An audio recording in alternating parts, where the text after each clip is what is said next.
ꯑꯍꯥꯟꯕꯃꯛꯇꯗ ꯉꯁꯤꯒꯤ ꯂꯥꯟꯊꯣꯛꯆꯔꯤꯕ ꯌꯥꯎꯁꯪ special programme ꯁꯤꯗ ꯊꯧꯔꯝ ꯁꯔꯨꯛ ꯌꯥꯕꯤꯔꯛꯇꯨꯅ ꯊꯧꯔꯝ ꯃꯄꯨꯡ ꯐꯥꯍꯟꯕꯤꯌꯨ ꯊꯧꯔꯝꯁꯤꯗ ꯁꯤꯖꯤꯟꯅꯖꯔꯤꯕ ꯅꯝꯕꯔ 7005-707-808 ꯉꯁꯤꯗꯤ ꯀꯣꯏꯕꯁꯨ ꯈꯔ ꯑꯗꯨꯝ ꯆꯠꯂꯛꯀꯅꯤ ꯍꯥꯏꯇꯥꯔꯦ ꯀꯣꯏꯕꯁꯦ ꯑꯕꯦꯔ ꯇꯩꯕ ꯑꯗꯒꯤ ꯈꯔ ꯑꯗꯨꯝ ꯇꯧꯔꯛꯄ ꯇꯥꯔꯤ ꯃꯥꯏꯁꯤꯅ ꯁꯥꯈꯤꯅꯤ ꯇꯩꯖꯔꯤꯕ ꯑꯕꯦꯔꯁꯦ ꯃꯥꯏꯁꯤꯅ ꯁꯥꯈꯤꯅꯤ ꯅꯠꯇ꯭ꯔ ꯏꯇꯥꯎ ngasi kara lam kara yobutari karai karai yojaro haibano comment haibiro hanana thagachari saruk yabiriba khudingmak sizinajariba number amuktang ningsingjari 7005-707-808 itaw ngasi gi special program si kamdau sige nei tharadam ne ekta ngasi moi nupi moi na thatpra koina ngambra amtang yengphokna tai natra nei thab tare ngasi do check di section lu nupi sam boy be yam leibini go poirak tribo samlo moina poiba ngamba sam na te da oh ten bani na ajuna bo koiba chat ke ngasi sam ga nana kakthala labani ngasi ida hoidi kakpa ga sangdre ni he oren poi be jai ngon dan poi gip doi jala soidena soidre ai di kan biba ngamoy kan biba ngamoy lak minnarga pura kainom ni he hanana thaga chari saruk yabiriba kodingma live streaming da lebiriba tongan ba platform sing da saruk yabiriba sing hanana thaga chari lantok chari ba ngasigi yausang special program yausang gi homni janba numit asida pangtok chari ba thoram ekoina wahi karan chan kiba henjin ba wahi ngang kiba sakkiba yaurga su mayamna warobi dana ba hajari natra itaw mani khoi maseng ngak thok ngak sen tongnaga dum tawras mayam ging hak nok na ba nungai na ba thamjari ba nok ki ba yai nok ki da ba yai khangde hanana thaga chari thoram sida saruk yabir liba kuning mak itaw live chat se amtang pathok sira koi ba chat poina amtang pathok biu Ibemal taram nokchari Ranabir Wangkem Nuksitombi Waikom taram nokchari Ranabir Wangkem once again Tabara Kanisa taram nokchari Pawung Zenta Kumar Romita Sanasam taram nokchari Tharom Sar Yabirakpa ngasi je koi basi kadom nan hausige natraga Pawung Zenta hoigi inak nak Pawung Zenta Kumar hoi Delhi doin koi ro zero kaino da cycle da kara yang na kara tu ni yong na ba anana thaga chari saruk yabiri ba kuning ma Facebook live ta lebiri ba sing su tan thak na pa jage sir livestream taking sir hoi rom da koining bani koi ba yadre ni koi ba ji pangdre sir Robin meti kumujam anana thaga chari sir livestream taking kuning ma putaram nok chari anana thaga chari adu oi ba targa di itaw caller su okalaga kamdauge mogi yausang ji kamdauge haiba pau su ta thok si lambi se thauri that ba yu de da kaino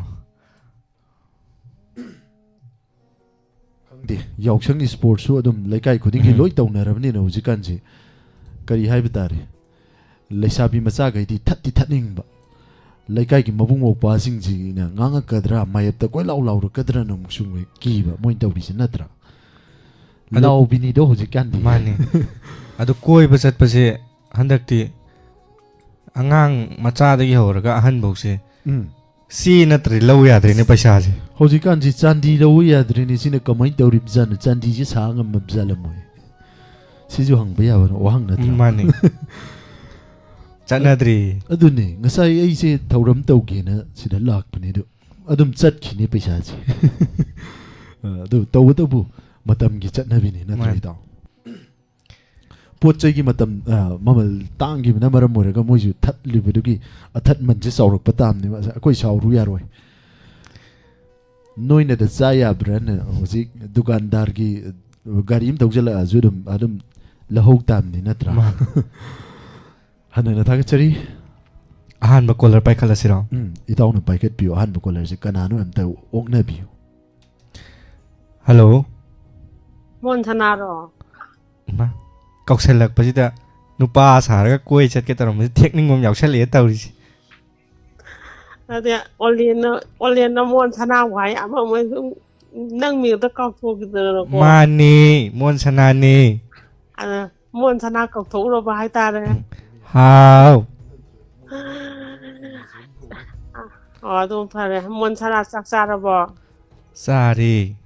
กุยจัดเกณฑ์งาสิดิจากกันตาสาธุอินช่างมาเทียนกันยามคริสตานิตาคุยดี สุจิตีชาสุจิตี Sir Suji tu kan lumam bani lumbang am dermali ne thogli ne madam อ๋อเอาคุยดีมากของตาปะ ಅದು ಇಮಾಗಿ ไอ้ ಮಿಂಗ กันโนดีอามุตัวอยากเดี๋ยวข้างที่นุ่งหายกันได้ปะ amado ngasi si mazi ngarang khara 타반 종 ಬದನೆ อ่า 쿠보 마티봉 투에나네 파몽 다 알아이그레마 โอ้มาใครเห็นจะรู้แล้วจ้ะเนี่ย karai ding ngarang de na haidat pani aber ga tap tai tai sal thamam bani ngarang do เต่าก็เริ่มมาทำจิตอะแต่มาทำตะไคร้ตะหอรนี่แก ಅದು ಇಮಾಗಿ ಮಿಂಗಲೆ ಫಂಗದು ಖಂಗ್ರಿ ಅಂತ ಹಾಯ್ಬಿರು ให้อะไรกันไอ้ goloi ปอม ming ปาเต้ทะลงบิน haima goloi ming lendi wow 가졌더라. wow 파제 얌나 tharo zu kauri ngau bi zu kauri อันนี้มันก็เฉลิม ani เนี่ ma ย kau salle nai salle งั้นสิที่ฮันบัดดีตาเฮาตาฮันบ่กอลนี่นะพอนสิชอบตอนี่ได้ยังสายตัวหนนะที่พังเนี่ยอะตัวอาหารมาโปรแกรมที่ไกดงด้วยเนาะให้บดีนะเตะซุมปั๊มเจอไปยี่ให้ตายกว่า ไอ้ไกโปรแกรมนี่ต้องจะให้รอ ngasi si wahang karang jar kani อัสหางว่า heta hang jalla 항젤로 first question Hang itaw de gi hang biu 이마 호기 어돔다 야우상지부 까마이 떠오르게 봐 อยากเชิงสปอร์ตวีก็ใช้จะพูถูกไรพี่ตัวจะพูถูกไรถูกไรเฮาตระ 이마수 야우리로 ตัดเลยสรุปยาวคุยได้ทวายามยาวด้านนี้ได้กัว 마니 이마 스포츠디 타와 야우거든니 거이마 아도 이마 자푸디 토가 야우드레 봐 จะพูดดีถูกไรเฮาตระมารักจะใช้จะสโลว์ด้านอุปายเลยตระใช้ก็กูไม่มีตัวฉันละมีนะอุรุเลยท่าเลยอะดูดินักการเมืองสตาร์มีจุ่ม 뭐지 สัก 미츠 무 이샬레레 아주 우르르 옹슈 옹알레 เอออะดูนักการเมืองสตาร์เนี่ยดูเดียวมัว hoi ne ung dre di kara zu pada upa โอ้ยเอาอุ้งหันลีนไม่ต่อเลยป่ะอัน ngau เนี้ยนะ ngau han bim zu yauri ba natra เงาไอ้ดูนั่นเนี่ย nakan de sat kre ba duna นักการเมืองสักแค่ nak cham ไอ้ที่ให้เองตาดับสังอารมณ์บนมีแต่ถามว่าเราไม่จงโทษพัฒนา chong gadam ni adu nakan de sat ki ba iman mu ga chalam doi khuja tu yeng oi ta นั่งอุ้งหัวตัวบัว mu นาลาวลาก็ได้ kara ga mukal le ma kara mukta lam ba natro อาศัยคนเดียวมาคุ้มจริงกันแต่จานให้อารมณ์เป็นมาคุ้มจริงเลยเนี่ยงั้นมีไงจวงบัวนี่ให้ไอ้น่ะพอมีตาเลยงั้นมักตระการได้ทำเป็นจวงมีไงนะโทษจวงเอาปวดเตี้ย 마니 งั้นมีไงแต่จวงเอาก็ได้งั้นมีไงแต่ยาวก็ได้นี่งั้นมีไงแต่อามาครั้งเดียวจวงบัวพันบาทสัตว์ปกครองสัตว์เขาก็ได้ให้งั้นมักตระการได้ดีทำไมจะตัวนี้แก itaw ima gi wasi tara ga kaino ma khanjil le ba 가리 칼레이노 thabal chong ba dai koi kara noi pen ba nupa le dana ko ado maying taning ga di ima hoi gum bajidum pai ra ga mako ka ching ga ta chong da ba ya 에야야 ya natra 야 ima hoi di sung adum chong ga ta dum muktana lai gram ni natra 마니 aduna ที่พวกคุยนักทำมันจงลงไปสิก็หานะเนี่ยปุ่งแต่แต่กินปุ่งห้องมุทำมันสุกเล็บเลยตัวนั้นจงคนปีเนี่ยฮับขัดนี่ท่าเลยสิมีนักปะเนี่ย half khatani da 사티 그라바 이마니 aduna maying taning ba le ra ga di ทำมันก็เดียวคุณที่ปากเลยฮัจิสุหานะดีได้ชาบิทองแล้วตัวเนี่ยแต่ปุ่งตลุกเนี่ยปุ่งมาปันว่าทำมันจงเนี่ยแต่ในชาบิทองแล้วนะคุยสังเนี่ยอันนั้นหมายตัวเราเนี่ยฮัจิเนี่ยมุตองานสปอร์ตกลางวันนะkan utaman ba ni sport lo sa ko da sum mo ne bien wan chong hale ba nung din do chong hale ba adu mai na sahi gi thaban makhon haji thaban makhon ta tum ba le bam sa bang khang ni ne lai sa bim sa oi ni ngai ji na ji ta winning bam to hojikan di uira ga zulom loina mak chong na re adu haji kan gi thaban ku chong ji ga khoi han na chong ba ka khene ha de khoi han na di 하지 간게 타번 지금 미국 미남스는 게알람다데 거의 마담데 누가해 봐 타번 종바 내기 그 종주 파제이 비엔제이 버수 파제이 하지 간디 타번 종이는 까롬 종으로 게안다데 막봉나 마 굿나마 딩펑 나펑 강데 거의 마담데 상 짜만한 종면 이 누가해 봐 ꯃꯥꯟꯅꯗ꯭ꯔꯦ ꯇꯧꯗ꯭ꯔꯣ ꯍꯧꯖꯤꯛꯀꯥꯟꯒꯤ ꯊꯥꯕꯜ ꯈꯨꯆꯣꯡꯁꯤꯕꯣ ꯆꯨꯝꯃꯦ ꯑꯗꯨꯏ ꯑꯩꯗꯤ zoo ꯇꯞꯇꯥꯏ ꯊꯛꯆꯜꯂꯛꯑꯅꯤ ꯃꯗꯨ ꯐꯩꯗꯦꯡꯒ ꯇꯨꯔꯦꯟꯒ ꯃꯗꯨ ꯌꯦꯡꯕ ꯂꯩꯗꯤ ꯑꯩꯈꯣꯏ ꯃꯇꯝꯗꯗꯤ ꯂꯕꯔ ꯈꯣꯡꯒꯨꯝꯗ ꯐꯅ ꯑꯩꯈꯣꯏ ꯉꯝꯗꯕ ꯆꯣꯡꯉꯦ ꯆꯨꯝꯃꯦ ꯍꯧꯖꯤꯛꯀꯥꯟꯗꯤ ꯈꯣꯡꯎꯞ ꯑꯋꯥꯡꯕ ꯑꯃ ꯇꯣꯡꯁꯜꯂ ꯃꯗꯨ ꯆꯠꯄꯗ ꯌꯦꯡꯕꯗ ꯋꯥꯕ ꯑꯃ ꯆꯪꯉꯦ ꯍꯧꯖꯤꯛꯀꯥꯟꯒꯤ ꯂꯩꯁꯥꯕꯤ ꯆꯣꯡꯉꯤꯁꯤꯗꯤ ꯆꯨꯝꯃꯤ ꯏꯃꯥ ꯈꯔ ꯑꯃꯅ ꯑꯣꯏ ꯀꯥꯎꯅꯤ ꯈꯔ ꯑꯃꯅ ꯌꯦꯠ ꯀꯥꯎꯔꯛꯀꯅꯤ ꯅꯠꯇ꯭ꯔꯥ ꯑꯗꯨꯅꯤ ꯌꯦꯡꯕꯗꯗꯤ ꯅꯥꯀꯜ ꯑꯃ ꯀꯩꯅꯣ ꯇꯧꯔ ꯅꯥꯀꯜ ꯑꯃ ꯌꯦꯡꯕꯗ ꯆꯩꯁꯥꯡ ꯑꯃ ꯄꯥꯔ ꯐꯠ ꯀꯟꯅꯤꯡꯕ ꯖꯥꯠꯅꯤ ꯀꯜꯂꯨꯔꯒꯗꯤ ꯀꯩꯗꯧꯅꯤ ꯏꯃꯥ ꯑꯗꯨꯕꯨ ꯑꯩ ꯏꯆꯥ ꯅꯨꯄꯥꯁꯤ ꯊꯥꯕꯜ ꯆꯣꯡ ꯍꯩꯇꯦ ꯑꯁ ꯀꯩꯅꯣ ꯑꯗꯨꯝꯗꯤ ꯄꯨꯡ ꯁꯣꯏꯔꯦꯍꯦ ꯏꯃꯥ ꯃꯃꯥꯗꯣ ꯂꯣꯏ ꯌꯥꯎꯔꯦ ꯃꯆꯥꯗꯣ ꯈꯥꯏꯕꯤꯔꯛꯇ꯭ꯔꯦ ꯏꯃꯥꯅ ꯑꯝꯇꯪ ꯇꯝꯕꯤꯌꯨ ꯅꯣꯡꯃꯇꯪ ꯇꯝꯕꯤꯕꯗ ꯑꯗꯨꯝ ꯍꯩꯅꯤ ꯂꯩꯁꯥꯕꯤꯕꯤꯅ ꯆꯠꯂꯨ ꯌꯥꯗꯦ ꯑꯩꯅ ꯃꯃꯥꯟꯅꯕꯤꯉꯩꯗ ꯍꯥꯏꯔꯕꯅꯦ ꯅꯣꯏ ꯗꯗꯥꯁꯤ ꯊꯥꯕꯜ ꯆꯣꯡꯕꯗ ꯄꯨꯕꯤꯔꯣꯅꯦ ꯁꯤ ꯌꯥꯔꯔꯣꯏ ꯍꯥꯏꯕꯣ ꯆꯠꯂꯒ ꯆꯣꯡꯅꯤꯡꯗꯅ ꯃꯥ ꯐꯤꯌꯥꯡꯀꯣꯛ ꯑꯣꯏꯗꯣꯏ ꯁꯔꯨꯛ ꯃꯥ ꯊꯥꯕꯜ ꯆꯣꯡꯕ ꯆꯠꯅꯤꯡꯗꯦ ꯃꯥ ꯍꯥꯏꯕ ꯃꯥꯅꯦ ꯐꯤꯌꯥꯡꯀꯣꯛ ꯑꯣꯏꯕ ꯌꯥꯝ ꯂꯩ ꯍꯣꯏ ꯍꯥꯏꯇꯥꯔꯦ ꯐꯤꯌꯥꯡꯀꯣꯛ ꯑꯣꯏꯗꯣꯏ ꯁꯔꯨꯛ ꯃꯤꯒꯤ ꯐꯤ ꯃꯌꯥꯝꯗꯣ ꯄꯥꯏꯔꯒ ꯂꯩꯔꯅꯤ ꯂꯦꯞꯄꯒ ꯃꯗꯒꯤꯗꯤ ꯂꯣꯏꯔꯒ ꯀꯣꯏꯊꯤ ꯊꯤꯔꯛꯑꯅꯤ ꯑꯗꯨ ꯀꯩꯗꯧꯗꯣꯏꯅꯣ ꯋꯥꯅꯕꯅꯤꯅ ꯌꯨꯝꯗ ꯄꯣꯊꯥ ꯂꯩꯕ ꯂꯤꯂꯥꯒꯨꯝꯕ ꯑꯣꯏꯔꯗꯤ ꯁꯨꯝ ꯆꯠꯂꯦꯕ ꯃꯥ ꯑꯗꯨꯒ ꯊꯥꯒꯠꯆꯔꯤ ꯏꯃꯥ ꯊꯥꯕꯜꯁꯦ ꯑꯩ ꯐꯔꯦ ꯉꯁꯤꯒꯤꯗꯤ ꯊꯝꯖꯔꯒꯦ ꯑꯗꯨ ꯃꯇꯨꯡꯗ ꯃꯔꯛ ꯃꯔꯛꯇ ꯇꯧꯖꯔꯒꯦ ꯉꯥꯏꯈꯨ ꯋꯥꯠꯂꯤꯌꯦ ꯀꯩꯅꯣ ꯊꯝꯖꯔꯒꯦ ꯋꯥꯔꯤ ꯇꯞꯇꯥꯏ ꯂꯤꯁꯜꯂꯝꯃꯒ ꯊꯝꯃꯒꯦ ꯑꯩꯁꯦ ꯌꯥꯝ ꯐꯥꯎꯕꯒꯤ ꯃꯑꯣꯡꯂꯣ ꯑꯗꯨ ꯀꯔꯤ ꯋꯥꯠꯂꯤꯒꯦ ꯑꯃꯨꯛ ꯌꯥꯝ ꯌꯥꯎꯁꯪꯒꯤ ꯏꯁꯩ ꯑꯝꯇꯪ ꯁꯛꯄꯤꯔꯝ ꯇꯥꯔꯦ ꯏꯃꯥꯅ ꯍꯁ ꯌꯥꯎꯁꯪ ꯏꯁꯩꯁꯤ ꯀꯩꯅꯣ ꯁꯛꯇꯣꯏꯁꯦ ꯏꯁꯩꯅ ꯃꯔꯝ ꯍꯩꯒꯟꯕꯒ ꯑꯗꯨꯗꯤ ꯑꯣ ꯇꯥꯗ ꯃꯦꯔꯥ ꯊꯧꯔꯦꯟ ꯊꯥꯕꯜ ꯆꯣꯡꯕ ꯂꯥꯛꯎꯀꯣ ꯇꯥꯗ ꯑꯗꯨ ꯈꯛꯇ ꯁꯛꯑꯒ ꯑꯩ ꯃꯈꯥ ꯍꯩꯇ꯭ꯔꯦꯕ ꯁꯣꯏꯗꯅ ꯂꯥꯛꯄ ꯑꯣꯏꯁꯅꯨ ꯇꯥꯃꯦꯔꯥꯗꯨ ꯑꯗꯨꯝ ꯊꯥꯖꯔꯛꯑꯒꯦ ꯑꯩꯈꯣꯏꯅ ꯍꯥꯟꯅꯗꯤ ꯇꯥꯃꯦꯔꯥꯗꯣ ꯑꯩꯈꯣꯏꯅ ꯊꯥꯕꯜ ꯆꯣꯡꯕꯗ ꯌꯥꯝ ꯁꯛꯑꯦꯕ ꯑꯗꯨ ꯏꯁꯩꯗꯣ ꯀꯥꯎꯈ꯭ꯔꯦ ꯊꯦꯡꯛ ꯌꯨ ꯏꯃꯥ ꯑꯗꯨ ꯏꯁꯩꯗꯣ ꯊꯥꯕꯤꯔꯣ ꯅꯣꯏꯅꯤꯁꯨ ꯏꯁꯩ ꯐꯖ ꯁꯛꯂꯣꯀꯣ ꯃꯔꯛ ꯃꯔꯛꯇ ꯏꯁꯩ ꯅꯠꯇꯦ ꯊꯥꯔꯛꯇꯣꯏꯁꯤ ꯇꯥꯃꯦꯔꯥꯗꯨ ꯑꯗꯨꯝ ꯊꯥꯕꯜ ꯆꯣꯡꯕ ꯊꯥꯖꯔꯛꯑꯗꯣꯏꯅꯤ ꯊꯥꯖꯔ ꯇꯥꯔꯒꯦ ꯊꯦꯡꯛ ꯌꯨ ꯏꯃꯥ ꯊꯝꯖꯔꯦ ꯊꯥꯒꯠꯆꯔꯤ ꯉꯁꯤꯒꯤ ꯑꯣꯏꯅ ꯐꯤꯌꯥꯡꯀꯣꯛꯀꯤ ꯀꯥꯟꯅꯕ ꯑꯃꯁꯨ ꯂꯩꯌꯦꯕ ꯍꯥꯏꯔꯛꯑꯣꯔꯥ ꯑꯩꯁꯨ ꯍꯥꯏꯗꯤ ꯐꯤꯌꯥꯡꯀꯣꯛꯁꯦ ꯀꯥꯟꯅꯕ ꯑꯃꯁꯨ ꯂꯩ ꯐꯤꯌꯥꯡꯀꯣꯛꯁꯦ ꯑꯩꯁꯨ ꯇꯣꯏꯅ ꯑꯣꯏꯔꯛꯑꯦꯕꯀꯣ ꯑꯩꯅ ꯑꯣꯏꯔꯝꯗꯧ ꯃꯥꯜꯂꯦ ꯈꯜꯂꯦꯕ ꯍꯥꯏꯗꯤ ꯊꯥꯕꯜ ꯆꯣꯡꯕꯁꯦ ꯀꯌꯥ ꯍꯩꯇꯦ ꯑꯗꯨꯅ ꯐꯤꯌꯥꯡꯀꯣꯛꯀꯤ ꯀꯥꯟꯅꯕ ꯑꯃꯁꯨ ꯂꯩ ꯍꯥꯏꯕꯒꯤ ꯃꯔꯝꯗꯤ ꯐꯤꯌꯥꯡꯀꯣꯛ ꯑꯣꯏꯔꯒ ꯅꯥꯀꯟꯗ ꯂꯦꯞꯄꯒ ꯂꯩ ꯇꯥꯔꯒꯁꯨ ꯏꯪꯕꯗꯤ ꯐꯥꯎꯗꯦꯕ ꯍꯥꯏꯗꯤ ꯃꯣꯏꯅ ꯄꯤꯔꯛꯏꯕ ꯐꯤꯔꯣꯜ ꯃꯌꯥꯝꯗꯣ ꯂꯤꯠꯁꯟꯕꯗꯅꯦ ꯉꯁꯥꯏ ꯃꯣꯏꯅ ꯊꯥꯕꯜ ꯋꯥꯅ ꯆꯣꯡꯉꯨꯕꯒꯤ ꯍꯨꯃꯥꯡꯗꯣ ꯆꯞ ꯃꯥꯟꯅꯅ ꯇꯥꯏꯌꯦꯕ ꯀꯥꯟꯅꯕꯁꯦ ꯑꯅꯤꯃꯛ ꯊꯣꯛꯅ ꯂꯧꯃꯤꯟꯅꯕꯒꯤ ꯃꯑꯣꯡꯅꯤ ꯅꯠꯇ꯭ꯔꯥ ꯍꯟꯅ ꯊꯥꯒꯠꯆꯔꯤ ꯍꯌꯦꯡ ꯅꯪ ꯐꯤꯌꯥꯡꯀꯣꯛ ꯑꯣꯏꯒꯦꯔꯣ ꯑꯗꯨꯗꯤ ꯍꯌꯦꯡꯗꯤ ꯊꯥꯕꯜ ꯆꯣꯡ ꯆꯠꯂꯨꯗꯣꯏꯅꯤ ꯑꯗꯨꯅ ꯍꯦꯛ ꯍꯩꯖꯤꯟꯕꯨ ꯃꯌꯥꯝꯁꯤꯅ ꯑꯁꯦꯡꯕ ꯑꯣꯏꯅ ꯈꯟꯗꯣꯏꯅꯤꯁꯦ ꯑꯩꯈꯣꯏꯅ ꯍꯥꯏꯗꯣꯛꯈ꯭ꯔꯤꯁꯦ ꯃꯥꯅꯤ ꯑꯕꯦ ꯌꯦꯡꯈꯣꯝ ꯍꯟꯅ ꯊꯥꯒꯠꯆꯔꯤ ꯊꯧꯔꯝ ꯑꯁꯤꯗ ꯁꯔꯨꯛ ꯌꯥꯕꯤꯔꯛꯄ ꯁꯥꯄꯝ ꯑꯣꯃꯤꯇꯥ ꯁꯥꯄꯝ ꯇꯔꯥꯝ ꯅꯣꯛꯆꯔꯤ ꯃꯦꯗꯥꯝ ꯄꯤꯌꯥ ꯃꯉꯥꯡ ꯊꯥꯒꯠꯆꯔꯤ ꯁꯔ ꯂꯥꯏꯁ꯭ꯔꯝ ꯇꯀꯤꯡ ꯔꯣꯁꯅꯤ ꯀꯣꯏꯖꯝ ꯇꯔꯥꯝ ꯅꯣꯛꯆꯔꯤ ꯊꯧꯔꯝ ꯁꯔꯨꯛ ꯌꯥꯕꯤꯔꯛꯄ ꯍꯟꯅ ꯊꯥꯒꯠꯆꯔꯤ ꯂꯣꯏꯅꯅ ꯐꯦꯁꯕꯨꯛꯇ ꯅꯧꯅ ꯆꯪꯕꯤꯔꯛꯂꯤꯕꯁꯤꯡꯁꯦ ꯇꯦꯟꯇꯛꯅ ꯄꯥꯊꯣꯛꯄꯤꯌꯨ ꯁꯔ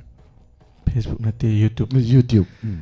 ꯄꯥꯎꯡꯖꯦꯟ ꯀꯨꯃꯥꯔ ꯇꯔꯥꯝ ꯅꯣꯛꯆꯔꯤ ꯕꯦꯕꯦ ꯇꯔꯥꯝ ꯅꯣꯛꯆꯔꯤ ꯏꯆꯟ ꯃꯦꯗꯥꯝ ꯁꯨꯄ꯭ꯔꯤꯌꯥ ꯋꯥꯡꯖꯝ ꯍꯥꯏꯕꯤꯌꯨ ꯃꯦꯗꯥꯝ ꯕꯦꯕꯤꯁꯦ ꯁꯨꯄ꯭ꯔꯤꯌꯥ ꯋꯥꯡꯖꯝ ꯑꯗꯒꯤ ꯏꯆꯟ ꯇꯈꯦꯂꯝꯕꯝ ꯇꯔꯥꯝ ꯅꯣꯛꯆꯔꯤ ꯁꯨꯔꯟꯖꯣꯏ ꯀꯣꯟꯁꯝ ꯇꯔꯥꯝ ꯅꯣꯛꯆꯔꯤ ꯁꯣꯔꯣꯛꯈꯥꯏꯕꯝ ꯏꯕꯦꯝꯆꯥ ꯇꯔꯥꯝ ꯅꯣꯛꯆꯔꯤ ꯏꯕꯦꯝꯃꯜ ꯇꯔꯥꯝ ꯅꯣꯛꯆꯔꯤ ꯕꯤꯖꯦꯟꯇꯤ ꯅꯤꯉꯣꯝꯕꯝ ꯇꯔꯥꯝ ꯅꯣꯛꯆꯔꯤ ꯑꯣꯏꯅꯥꯝ ꯑꯍꯟꯕꯤ ꯔꯣꯃꯤꯇꯥ ꯁꯅꯁꯝ ꯇꯔꯥꯝ ꯅꯣꯛꯆꯔꯤ ꯌꯨꯝꯈꯥꯏꯕꯝ ꯍꯦꯂꯦꯟ ꯊꯥꯡꯖꯝ ꯑꯟꯖꯅꯥ ꯇꯔꯥꯝ ꯅꯣꯛꯆꯔꯤ ꯊꯔꯝ ꯁꯔ ꯌꯥꯕꯤꯔꯛꯄ ꯂꯣꯏꯔ ꯃꯥꯜꯂꯦ ꯁꯣꯔꯣꯛꯈꯥꯏꯕꯝ ꯏꯕꯦꯝꯆꯥ ꯇꯕꯥꯔꯥꯀꯅꯤꯁꯥ ꯇꯔꯥꯝ ꯅꯣꯛꯆꯔꯤ ꯆꯤꯊ ꯅꯥꯟꯊꯕ ꯌꯥꯎꯔꯒꯁꯨ ꯉꯥꯛꯄꯤꯒꯅꯤ ꯍꯣꯔꯦꯟ ꯐꯖꯅ ꯌꯥꯎꯒꯅꯨ ꯍꯦꯜꯂꯣ ꯍꯜꯂꯣ ꯇꯔꯥꯝ ꯒꯨꯗ ꯅꯣꯛꯆꯔꯤ ꯏꯚꯤꯅꯤꯡ ꯁꯥꯔ ꯑꯅꯤ ꯒꯨꯗ ꯏꯚꯤꯅꯤꯡ ꯅꯆꯦ ꯕꯤꯗ꯭ꯌꯥꯔꯥꯅꯤꯅꯦ ꯊꯧꯕꯥꯜ ꯐꯥꯎꯖꯦꯟ ꯀꯦꯔꯥꯝꯕꯤꯗꯒꯤ ꯇꯔꯥꯝ ꯅꯣꯛꯆꯔꯤ ꯏꯆꯦꯕꯨ ꯍꯟꯅ ꯊꯥꯒꯠꯆꯔꯤ ꯏꯆꯦ ꯉꯁꯤꯗꯤ ꯌꯥꯎꯁꯪ ꯅꯨꯃꯤꯠꯅꯤꯅ ꯀꯔꯤ ꯃꯊꯦꯜ ꯆꯥꯕꯤꯈꯤꯒꯦ ꯌꯥꯎꯁꯪꯒꯤ ꯅꯨꯃꯤꯠ ꯍꯨꯝꯅꯤ ꯆꯠꯂꯛꯄ ꯅꯨꯃꯤꯠꯁꯦ ꯁꯔꯥ ꯊꯣꯟꯕꯤ ꯑꯣꯏꯅ ꯌꯣꯜꯂꯦ ꯇꯧꯒꯗꯕꯅꯤ ꯃꯇꯝꯅꯤ ꯅꯠꯇ꯭ꯔ ꯏꯇꯥ ꯇꯥꯡꯁꯨ ꯇꯥꯡꯈꯠꯂꯦ ꯉꯔꯥꯡ ꯅꯍꯥꯟꯗꯒꯤ ꯀꯔꯤꯒꯤꯅꯣ ꯇꯥꯡꯕ ꯍꯦꯟꯒꯠꯂꯛꯏꯁꯤꯅ ꯍꯣꯡꯉꯛꯀꯗ꯭ꯔꯥ ꯍꯥꯏꯔ ꯁꯨꯝ ꯇꯥꯡꯁꯜꯂꯗꯤ ꯐꯔꯛ ꯑꯃꯗꯤ ꯂꯥꯛꯏ ꯏꯆꯦ ꯈꯪꯗꯦ ꯁꯥꯔ ꯈꯪꯗꯦ ꯂꯣꯏꯔꯝꯗꯥꯏꯒꯤ ꯑꯣꯏꯖꯥꯠꯂꯣ ꯇꯣꯡꯕ ꯍꯦꯟꯒꯠꯂꯛꯄꯩꯔꯥ ꯅꯠꯇ꯭ꯔꯒ ꯂꯣꯏꯔꯝꯗꯥꯏ ꯑꯣꯏꯕꯩꯔꯥ ꯑꯃꯗꯤ ꯁꯣꯏꯗ꯭ꯔꯦ ꯈꯪꯗꯦ ꯁꯥꯔ थागतरी ngasi che thoram sida saruk yabirakpa loinana enchang ju ahaw ma thelam ama cha thokre landok chariba ngasi gi thoram yausang special program thoram sida kari utpi gani madam haroi nu ulu habdum ulladam wang khrang jan katawi kusi tawroi kusi wang taw khangera isai changlo abra dialogue tawro abra wari liro abra siren kiro abra mai ta tawradam ni any waki party du mane any walk ki team ni adoidi isai ju yam phajana sakpa ngambani ise se aduna yausang gi isai wincha ala zero handak ngasi gi call tawrai je isai sakpa matam da yausang gi isai ne ayam sa halasi ni khai bi abi hogera gi sa hobira se lamta thana lakpada sabishana kayana lamta thana lakpada sabishana kayana harau matoi kaminana nungsiwari saminana yaukshang thaba junglani yaukshang thaba junglani lamta thana lakpada aigi thawai oibida nusi khudi baloina na aigi thawai oibida nusi khudi baloina na thamoi yawa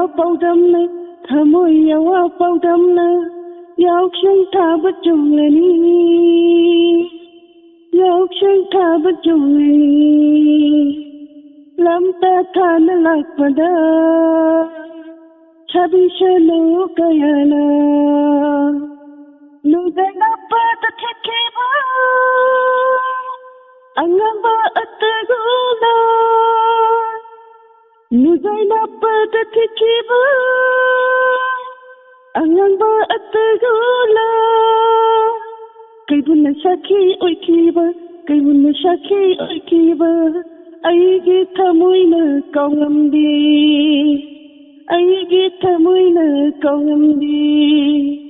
lamta thana lakpada chabishana kayana harau mathoi kaminana nungsiwari saminana yaukshang thaba junglani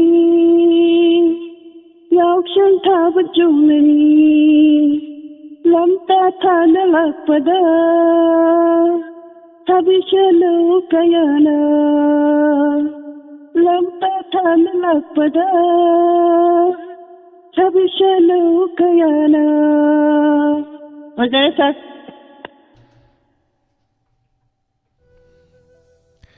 isai se tojare isai se yam phajana sakta phire ado isai se madam moi gi thabal laikai gi thabal khun thabal chong krabo akwai lakagidi chungri sa terawa to chungi ya to akwai khakthangna ba khunda di chungi sa khoina di madam moi gi laikai gi thaban chong adi hek ta kauthar ge na ready da ngai ra leirabani thoram se lusilam ge heta nangboi nang da boi chachirana abero kayo akwai ge khun thangna ge khun thangna ba doina chong he ba acha ngasi di la ro ge du di khun thangna ba nata ba khun da chong kan doin chalajini ta ani yayi sa yayi taram nokchari sa ni na chu kodam ta yenge nei du jani thabal hai tabam na makok chinga kadoi ne na mathun chinga kadoi ne sa ni ji makok ching ba de kar ma saw mes na ching noi ra sa aina ching doi ne thabal je aina haiba kitang wa le aduna ai noi na makok ching doi horen chumna puraraga karai nom putagra loi natra ne sorok om sum puthora sa lam chum thaban jong ma chum makok king la sa khongba da loi putagi dana khongba na ne te koin puta doi ji sorok toin puthora dam kara ngau bujing ji mamit bana kara singna ba tur ising pukri achau bagum bale achau pukri du doin puda bana pani mamit do khangching sing na ba thank you nung din nungai ba ne thaban jong sa ga thamui ni de dam lai de sa thank you iche थाबन की Matang flashback ma'am lakh माले madam से लाए सा थाबन चोंगिंग बदी कईदा हंगुनी सा अदुबु थमोय खुतुंग सुदना खांगा Mickey पीचिन खाबो नतन उपाय लेते सा iche iche si blind ni to aduna iche mioi bai punchi tambangam de ning bathung ba kana bu su lei bana ti iche aduna pen thok pa tamina si iche to ta bu iche na to thoi ba ha na uringe khaban jong bu ning chang pai sum wari liak pani da sa oh thank you iche thorom sida saruk ya birak pa mioi bai punchi se tambangam de hai jari se थागचरी चे थागचरी theorem सरुक याबिरक thank you sir ani bu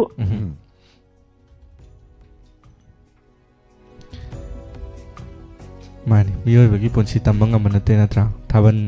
चोंगिंग ना चोंबा फंगदबा अदगी मरम जिंगसे high तबकी वरम याय अदगी मागी मरम तोंगा लेबल होइना chongdi chongjaning chongba hitadana karimta tawdragasu chongba hijadaba अदोगी कांगलोप त यावजेरी बनी तो इसामक्स kuj yam hairamdi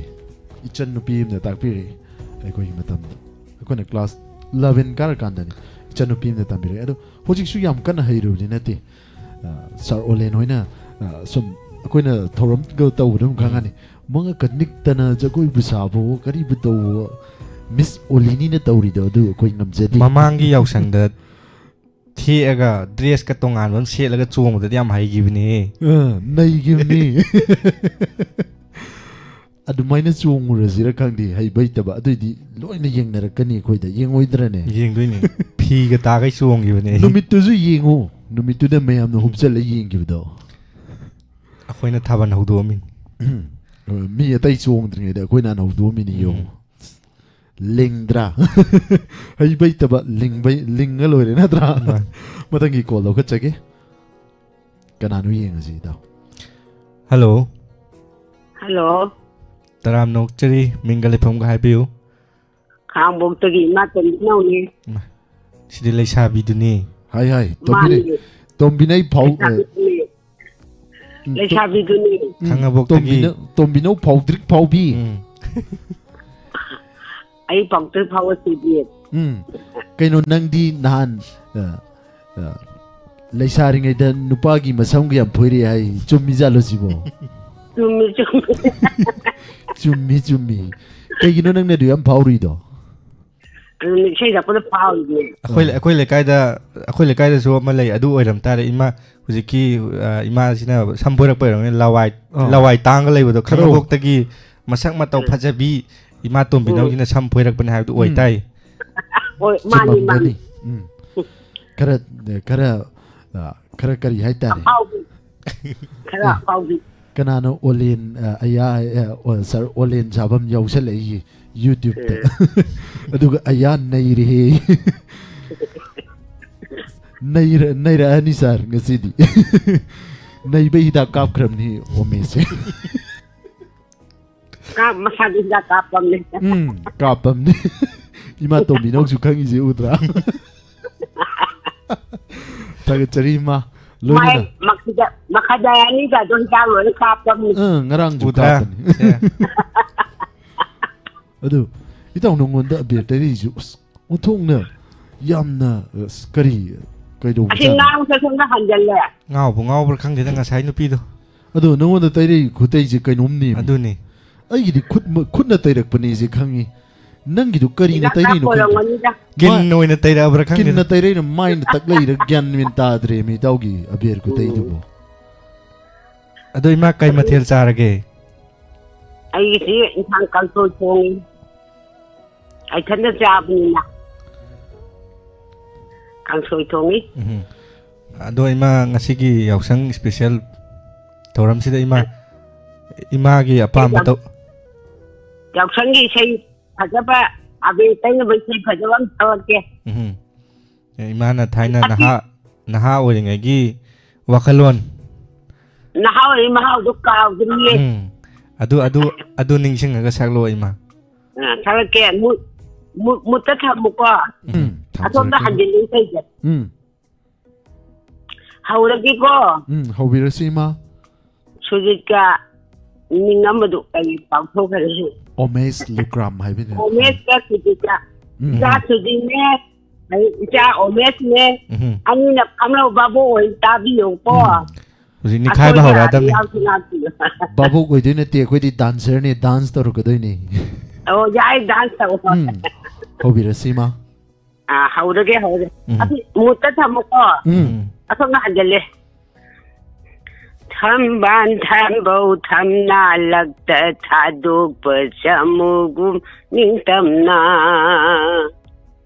ꯊꯝꯕꯥꯟ ꯊꯝꯕꯧ ꯊꯝꯅꯥꯂꯛꯇ ꯊꯥꯗꯣꯛꯄ ꯆꯃꯨꯒꯨꯝ ꯅꯤꯡꯇꯝꯅ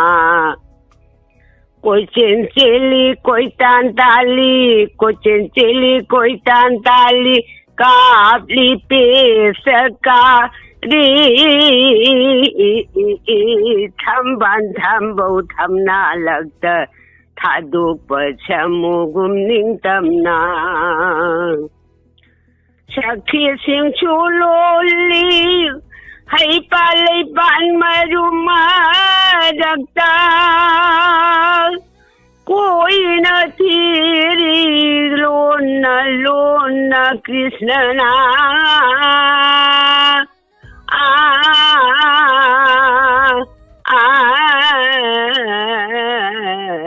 राधिका बुफा रे थम्बान थम्बौ थम्ना लगत थादोप छमुगुम निंतमना सखी सिंह चुलोली है पाले पान मरुमा रखता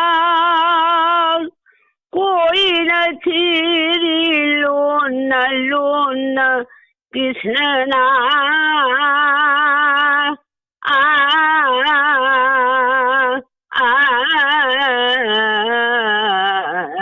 राधिका बुफा रे थम्बान थम्बौ थम्ना लगत थादोप छमुगुम निंतमना थादोपिरो अईबु नुंसी हैतेदको पुक्सेंदो कन्मल्ली थादोपिरो अईबु अबेर साइबा लिपिरोने खांजबा ngам자네 나나이니 시조론기 나나이 한질레 책에 쏜다 로실라게 나나이 아비자이바 리피로니 강자바 ngам자리 나나이니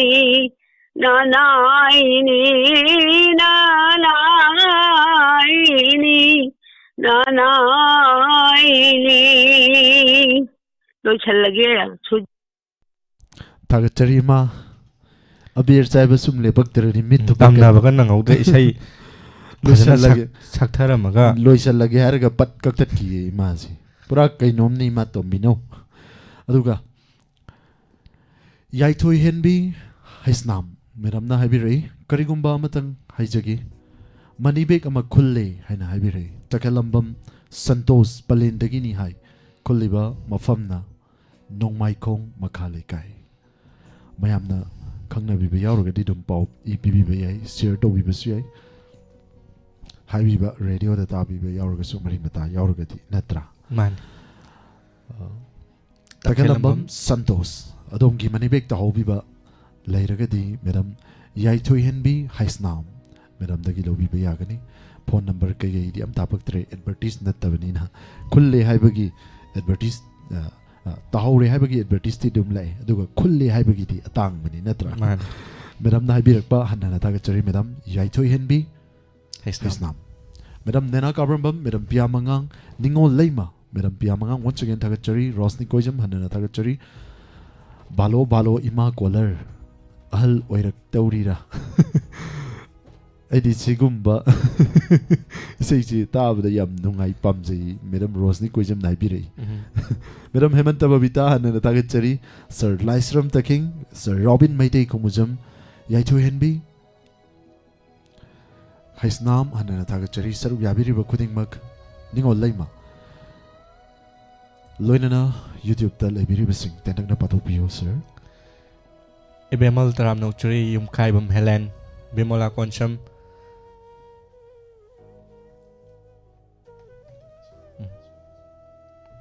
Tangjam Manjana Taram Nokchuri Sorokaibam Ibemcha Taram Nokchuri Kuraijam Memi Devi Taram Nokchuri Tangjam Kiran Bala Paung Jayant Kumar Taram Nokchuri Romita Sanasam Taram Nokchuri Robita Langpok Lakpam Taram Nokchuri Taram Sorok Yabirakpa Aribam Ganashyam Sharma Yumkaibam Helen Anjali Chingtham Suranjoy Konsam Taram Nokchuri Taram Sorok Yabirakpa Madam Guneswari Kumari Taram Nokchuri Rajkumari Chithaba Yauragasu Mayam Ngakpigani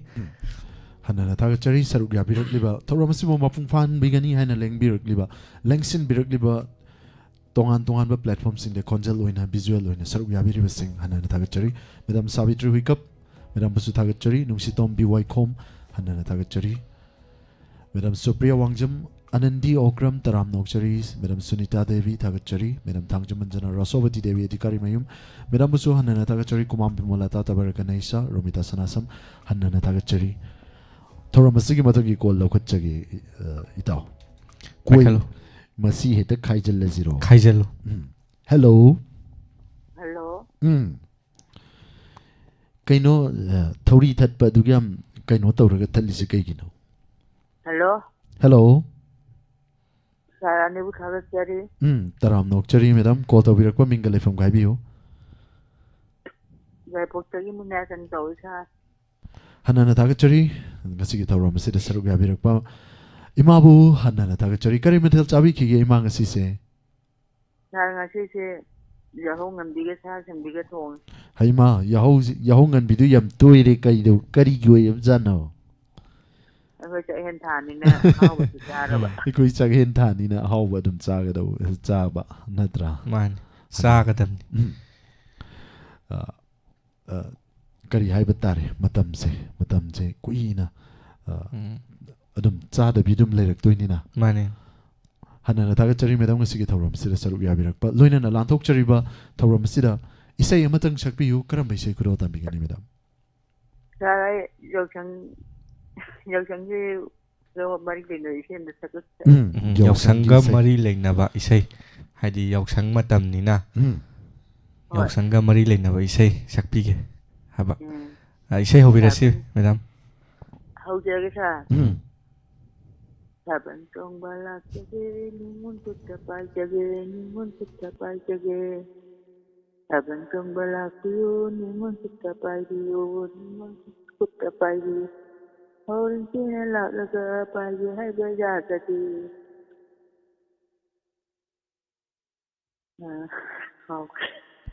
makutin na tong langge kana mata pai aloy soy kano damo soy kano daga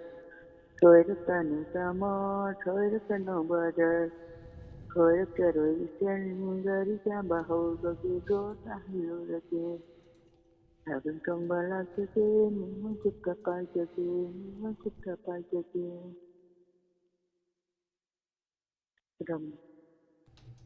I make out somebody. Thank you, Ima.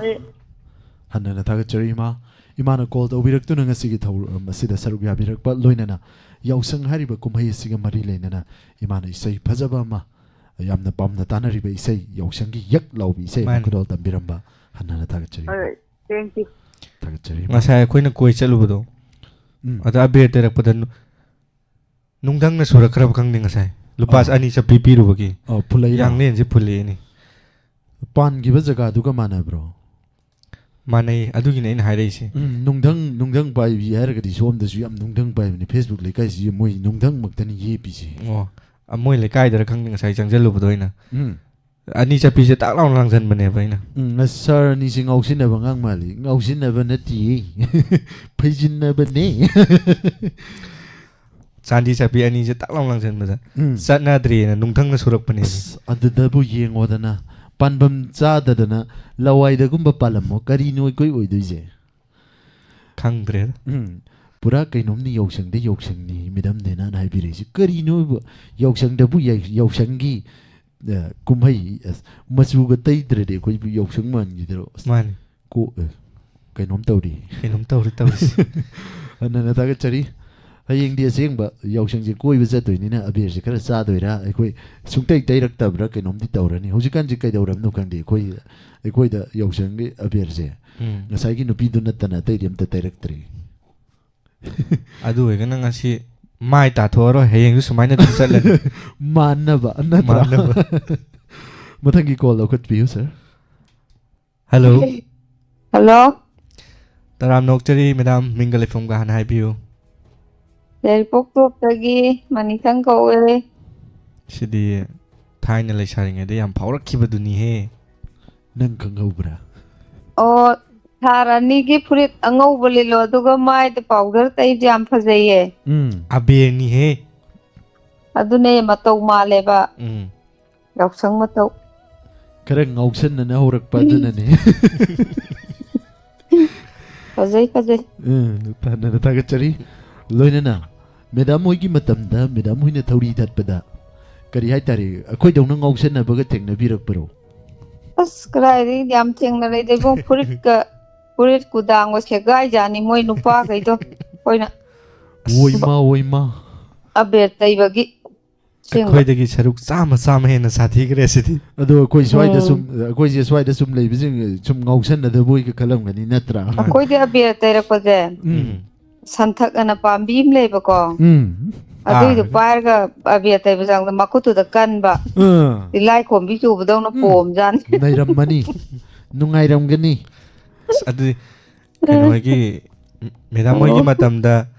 ꯑꯕꯦꯔ ꯇꯩꯕ ꯆꯠꯍꯧꯗꯕ ꯂꯥꯏꯕꯛ ꯐꯩꯗ ꯑꯩꯈꯣꯏ ꯌꯥꯎꯍꯧꯗꯕ ꯍꯥꯏꯁꯦ ꯍꯧꯖꯤꯛꯀꯥꯟꯗꯤ ꯑꯃꯨꯛ ꯇꯧꯗ꯭ꯔꯦꯀꯣ ꯑꯗꯣ ꯇꯧꯗ꯭ꯔꯦ madam ꯍꯣꯏ ꯑꯩꯈꯣꯏꯅ ꯁꯨꯝ ꯑꯉꯥꯡ ꯑꯣꯏꯅ ꯏꯌꯥꯝꯕꯁꯤꯡꯒꯤ ꯃꯇꯨꯡ ꯏꯟꯅꯔꯛꯄꯗ ꯑꯩꯈꯣꯏꯁꯤ ꯄꯤꯁꯛ ꯄꯤꯈꯩ ꯑꯗꯨꯝ ꯂꯝꯍꯦꯟ ꯇꯨꯍꯦꯟꯁꯦ ꯈꯔ ꯀꯜꯂꯛꯄ ꯍꯥꯏꯇꯥꯔꯦꯀꯣ ꯑꯗꯨꯅ ꯃꯔꯝ ꯑꯣꯏꯔꯒ ꯀꯩꯗꯧꯒꯦꯗ ꯁꯨꯝ ꯑꯍꯟꯈꯣꯏꯒꯤ ꯏꯌꯥꯝꯕ ꯑꯩꯈꯣꯏꯗꯒꯤ ꯆꯍꯤ 2-3 ಹꯟꯕ 4-5 ಹꯟꯕꯁꯤꯡꯒꯤ ꯃꯇꯨꯡꯁꯦ ꯁꯨꯝ ꯏꯟꯅꯔ ꯁꯨꯝ ꯆꯠꯄ ꯅꯣꯏ ꯂꯩꯍꯧꯗꯤ ꯍꯥꯏꯕ ꯑꯩꯈꯣꯏꯅ ꯁꯨꯝ ꯆꯠꯅꯤꯡꯕꯅꯤꯅ ꯂꯝ ꯍꯦꯟꯕꯅꯤꯅ ꯂꯝ ꯍꯦꯟꯗꯕ ꯑꯣꯏꯔꯒꯗꯤ ꯌꯨꯝꯗ ꯑꯗꯨꯝ ꯂꯩꯅꯦꯕ ꯃꯇꯝꯗꯨꯗꯀꯣ ꯀꯩꯗꯧꯒꯦꯗ ꯅꯨꯡꯅ ꯊꯣꯝꯃꯛꯄꯅꯤ ꯄꯀꯥ ꯂꯧꯈꯤꯕꯒꯤ ꯅꯨꯡꯁꯦ ꯊꯦꯛꯄꯅꯤ ꯌꯥꯡꯂꯦꯟꯁꯤꯗ ꯄꯥꯜꯂ ꯙꯤꯛꯅ ꯆꯤꯡꯊꯥꯝ ꯍꯥꯏꯔꯤꯕ ꯑꯩꯈꯣꯏꯒꯤ ꯈꯨꯂꯣꯟꯅꯕ ꯂꯝꯁꯤꯗꯅꯤ ꯍꯧꯖꯤꯛꯇꯤ ꯏꯇꯩꯃ ꯑꯣꯏ ꯅꯣꯏꯕꯨ ꯊꯥꯕꯜ ꯆꯣꯡꯕꯗ ꯑꯩꯈꯣꯏꯒꯤ ꯀꯔꯤ ꯈꯣꯝꯗꯣꯜ ꯂꯪꯉꯛꯇ꯭ꯔꯣ ꯑꯗꯨꯒꯗꯤ ꯈꯪꯗꯦ ꯀꯔꯤ ꯂꯪꯕ ꯃꯦꯗꯥꯝ ꯈꯣꯝꯗꯣꯜ ꯂꯪꯕ ꯍꯥꯏꯁꯦ ꯏꯔꯣꯏ ꯂꯣꯏꯕꯗ ꯄꯥꯏꯕꯗꯣ ꯑꯗꯨꯗꯤ ꯂꯪꯉꯛꯇꯦ ꯑꯃꯗ ꯊꯠꯂꯒ ꯑꯩꯈꯣꯏꯒꯤ ꯇꯠꯈ꯭ꯔꯒ ꯃꯌꯥꯝ ꯌꯣꯝꯖꯜꯂꯒ ꯃꯨꯟꯅꯔꯒ ꯄꯥꯏꯔꯒ ꯏꯔꯣꯏ ꯂꯣꯏꯕꯗꯒ ꯄꯥꯏꯔ ꯆꯣꯡꯕꯗꯣ ꯑꯗꯨꯗꯤ ꯆꯣꯡꯉꯛꯇꯦ ꯏꯔꯣꯏ ꯂꯣꯏꯕꯗꯗꯤ ꯑꯩꯈꯣꯏꯗꯤ ꯌꯥꯝ ꯇꯧꯔꯛꯏꯗ ꯃꯇꯝꯒꯤ ꯃꯇꯨꯡ ꯏꯟꯅ ꯌꯥꯎꯁꯪꯒꯤ ꯃꯑꯣꯡ ꯂꯣꯏ ꯑꯣꯜꯂꯦꯗ ꯍꯥꯏꯗꯤ ꯍꯧꯖꯤꯛꯀꯥꯟ ꯇꯧꯔꯤꯁꯤꯒ ꯑꯗꯨꯅꯦ ꯉꯁꯥꯏ ꯑꯩ ꯍꯥꯏꯗꯣ ꯄꯩꯁꯥ ꯊꯠꯄ ꯊꯧꯔꯤ ꯊꯠꯄ ꯑꯉꯥꯡ ꯃꯆꯥꯗꯒꯤ ꯍꯧꯔꯒ ꯑꯍꯟꯐꯧꯁꯦ ꯆꯦꯒꯤ ꯄꯩꯁꯥ ꯅꯠꯇ꯭ꯔꯗꯤ ꯂꯧ ꯌꯥꯗ꯭ꯔꯦꯕ ꯍꯧꯖꯤꯛ ꯆꯠꯅꯗ꯭ꯔꯦ ꯑꯆꯣꯏꯕꯒ ꯄꯤꯔꯨꯕꯗ ꯌꯥꯗ꯭ꯔꯦ ꯍꯧꯖꯤꯛ ꯍꯥꯟꯅꯗꯤ ꯆꯥꯟꯗꯤ ꯆꯞꯄꯤ ꯃꯇꯦꯡ ꯂꯥꯎ ꯂꯪꯊꯔꯝꯃꯒ ꯑꯗꯨꯝ ꯊꯧꯔꯤ ꯇꯛ ꯊꯥꯗꯔꯛꯄꯗꯣ ꯍꯧꯖꯤꯛꯇꯤ ꯃꯈꯣꯟ ꯊꯣꯛꯇ꯭ꯔꯦ ꯑꯗꯣ ꯉꯁꯤ ꯂꯥꯟꯊꯣꯛꯆꯔꯤꯕ ꯌꯥꯎꯁꯪ ꯁ꯭ꯄꯤꯁꯦꯜ ꯊꯧꯔꯝꯁꯤꯗ ꯏꯃꯥ ꯀꯔꯤ ꯎꯠꯄꯤꯒꯅꯤ ꯗꯥꯏꯂꯣꯒꯂꯣ ꯗꯥꯏꯂꯣग ꯅꯠꯇꯦ ꯏꯁꯩ ꯑꯃ ꯌꯥꯎꯁꯪꯒꯤ ꯏꯁꯩ ꯌꯥꯎꯁꯪꯒ ꯃꯔꯤ ꯂꯩꯅꯕ ꯏꯁꯩ ꯃꯇꯦꯛ ꯑꯃꯇꯪ ꯁꯛꯄꯤꯔꯝꯃꯣ ꯑꯗꯨꯗꯤ ꯃꯇꯦꯛ ꯑꯃ ꯉꯥꯡꯉꯛꯑꯒꯦꯀꯣ ꯍꯧꯔꯒꯦ ꯌꯥꯎꯁꯪ ꯃꯇꯝ ꯂꯥꯛꯄꯁꯤꯗꯤ ꯄꯨꯛꯅꯤꯡ ꯑꯁꯦ ꯁꯥꯎꯅꯤꯡꯈ꯭ꯔꯦꯗ ꯀꯔꯤꯒꯤꯅꯣ ꯑꯗꯨꯛ ꯁꯥꯎꯅꯤꯡꯂꯤꯕ ꯍꯣ ꯀꯨꯝꯒꯤ ꯌꯥꯎꯁꯪ ꯂꯥꯛꯆꯔꯒ ꯌꯥꯎꯁꯪ ꯃꯇꯝ ꯂꯥꯛꯄꯁꯤꯗꯤ ꯀꯣꯏꯗꯧ ꯑꯁꯦ ꯁꯥꯎꯅꯤꯡꯈ꯭ꯔꯦꯗ ꯀꯔꯤꯒꯤꯅꯣ ꯑꯗꯨꯛ ꯁꯥꯎꯅꯤꯡꯂꯤꯕ ꯍꯣ ꯄꯨꯡꯒꯤ ꯌꯥꯎꯁꯪ ꯂꯥꯛꯆꯔꯒ ꯂꯣꯏꯔꯒꯦ ꯂꯣꯏꯔꯒꯦ ꯏꯕꯨꯡꯉꯣ ꯊꯥꯒꯠꯆꯔꯤ ꯏꯃꯥ ꯏꯃꯥꯁꯦ ꯊꯥꯏꯅ ꯌꯥꯎꯁꯪꯒ ꯊꯥꯕꯜꯗꯒ ꯃꯀꯣꯛꯀ ꯌꯥꯝ ꯆꯤꯡꯉꯝꯗꯧ ꯃꯥꯜꯂꯦ ꯆꯤꯡꯉꯦ ꯆꯤꯡꯉꯦ ꯍꯥꯏꯁꯤꯅꯤ ꯆꯨꯝꯗ꯭ꯔꯥ ꯑꯩ ꯈꯪꯉꯦꯕ ꯃꯇꯝꯗꯨꯗ ꯃꯀꯣꯛꯀ ꯆꯤꯡꯉꯒ ꯈꯨꯠ ꯌꯦꯠꯅ ꯖꯒꯣꯏꯒ ꯁꯥꯔꯦꯔꯒ ꯅꯠꯇ꯭ꯔꯥ ꯃꯥꯅꯤ ꯍꯟꯅ ꯊꯥꯒꯠꯆꯔꯤ ꯃꯦꯗꯥꯝ ꯊꯧꯔꯝ ꯑꯁꯤꯗ ꯁꯔꯨꯛ ꯌꯥꯕꯤꯔꯛꯄ ꯊꯦꯡꯛ ꯌꯨ ꯏꯃꯥ ꯍꯟꯅ ꯊꯥꯒꯠꯆꯔꯤ ꯊꯥꯒꯠꯆꯔꯤ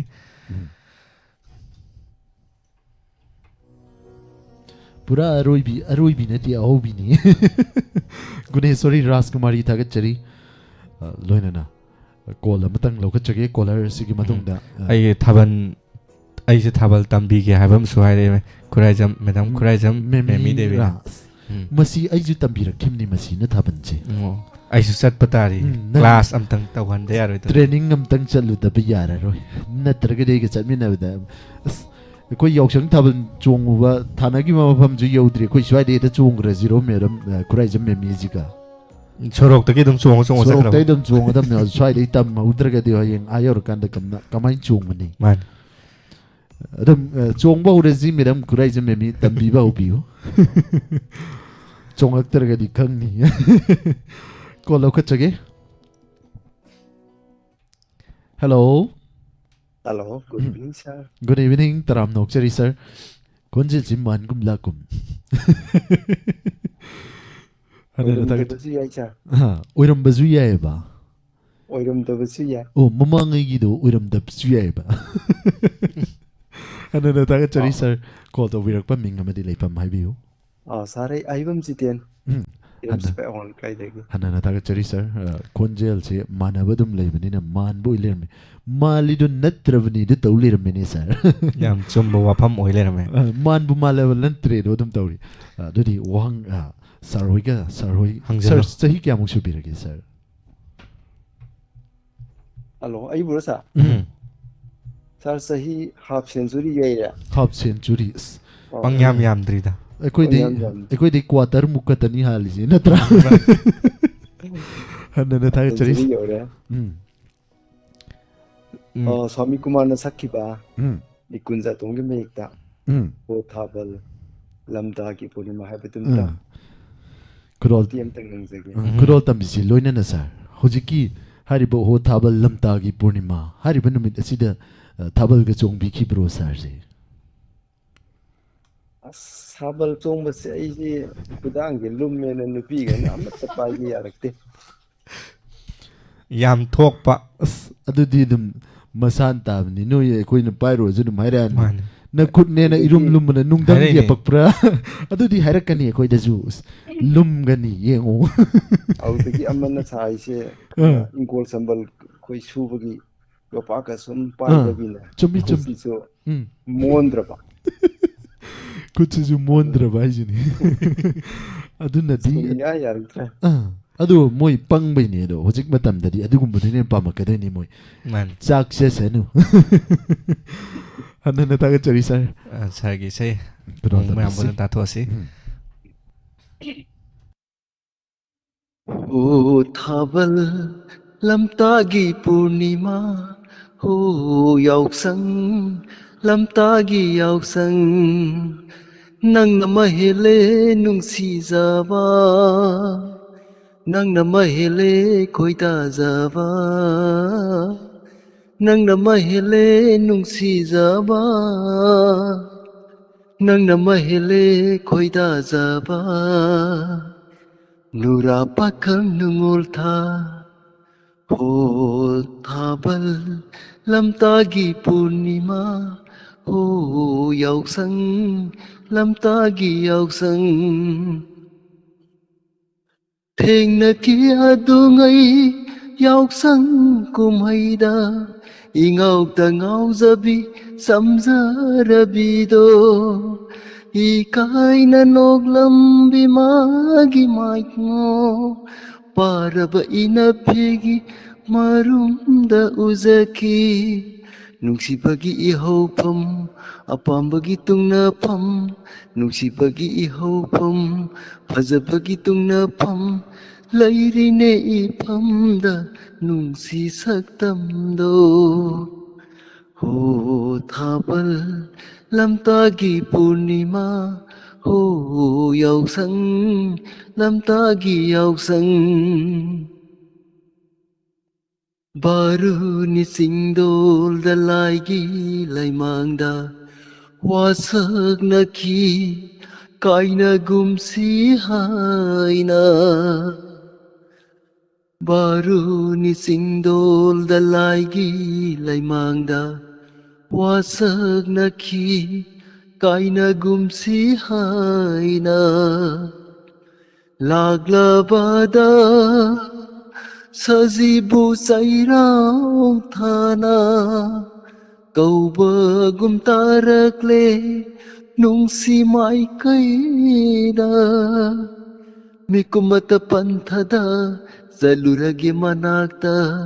ꯃꯤꯀꯨꯝꯃꯇ ꯄꯟꯊꯗ ꯆꯠꯂꯨꯔꯒꯦ ꯃꯅꯥꯛꯇ ꯎꯖꯍꯧꯒꯦ ꯑꯃꯨꯛꯇꯪ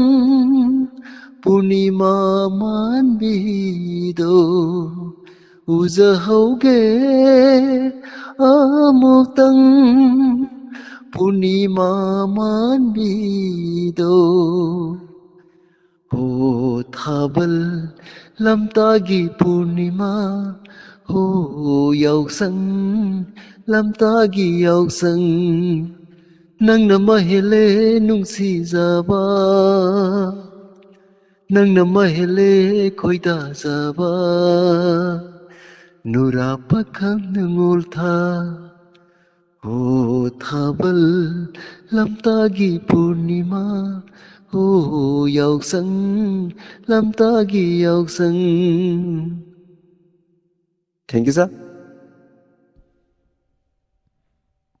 ꯍꯟꯅ ꯊꯥꯒꯠꯆꯔꯤ ꯁꯔ ꯉꯁꯤꯒꯤ ꯊꯧꯔꯝꯁꯤꯗ ꯁꯔꯨꯛ ꯌꯥꯕꯤꯔꯛꯇꯨꯅ ꯌꯥꯝ ꯐꯖꯕ ꯏꯁꯩ ꯑꯃ ꯌꯥꯎꯁꯪꯒ ꯃꯔꯤ ꯂꯩꯅꯕ ꯌꯥꯎꯁꯪꯒꯤ ꯃꯩꯊꯥꯕ ꯅꯨꯃꯤꯠꯇ ꯁꯛꯀꯗꯧꯕ ꯏꯁꯩ ꯑꯃ ꯁꯔꯅ ꯈꯨꯗꯣꯜ ꯇꯝꯕꯤꯔꯝꯕ ꯍꯟꯅ ꯊꯥꯒꯠꯆꯔꯤ ꯊꯥꯒꯠꯆꯔꯤ ꯁꯥꯔ ꯃꯌꯥꯝꯒꯤ ꯒꯨꯟ ꯀꯟꯈꯤꯕꯅ ꯊꯨꯅ ꯇꯧ ꯌꯥꯗꯦ ꯌꯥꯝ ꯐꯖꯕ ꯌꯥꯝ ꯐꯖꯅ ꯈꯨꯗꯣꯜ ꯇꯝꯕꯤꯔꯛꯏ ꯁꯔꯅ ꯂꯣꯏꯅꯅ ꯂꯥꯏꯞ ꯆꯦꯠꯇ ꯂꯩꯕꯤꯔꯤꯕ ꯃꯌꯥꯝꯅꯁꯨ ꯁꯔꯒꯤ ꯏꯁꯩꯗ ꯈꯨꯕꯥꯛ ꯍꯧꯅ ꯈꯨꯕꯤꯔꯛꯏ ꯁꯔ Thank you. ꯊꯥꯒꯠꯆꯔꯤ ꯁꯔ ꯂꯣꯏꯅꯅ ꯁꯔ ꯉꯁꯥꯏꯗꯒꯤ ꯑꯩꯈꯣꯏ ꯐꯝꯕꯗ ꯁꯨꯝ ꯋꯥꯁꯜꯂꯛꯀꯗꯧꯔꯤ ꯁꯔ ꯖꯤꯇꯦꯟꯒꯤ ꯏꯁꯩ ꯐꯖꯕ ꯑꯃꯁꯨ ꯃꯌꯥꯝ ꯄꯨꯟꯅ ꯇꯥꯃꯤꯟꯅꯔꯕ ꯃꯇꯨꯡ ꯑꯩꯈꯣꯏꯁꯨ ꯏꯁꯩ ꯑꯃ ꯁꯛꯆꯟꯁꯤ ꯌꯥꯕ꯭ꯔꯣ ꯃꯌꯥꯝꯁꯦ ꯁꯛꯆꯜꯂ ꯂꯣꯏꯔꯦ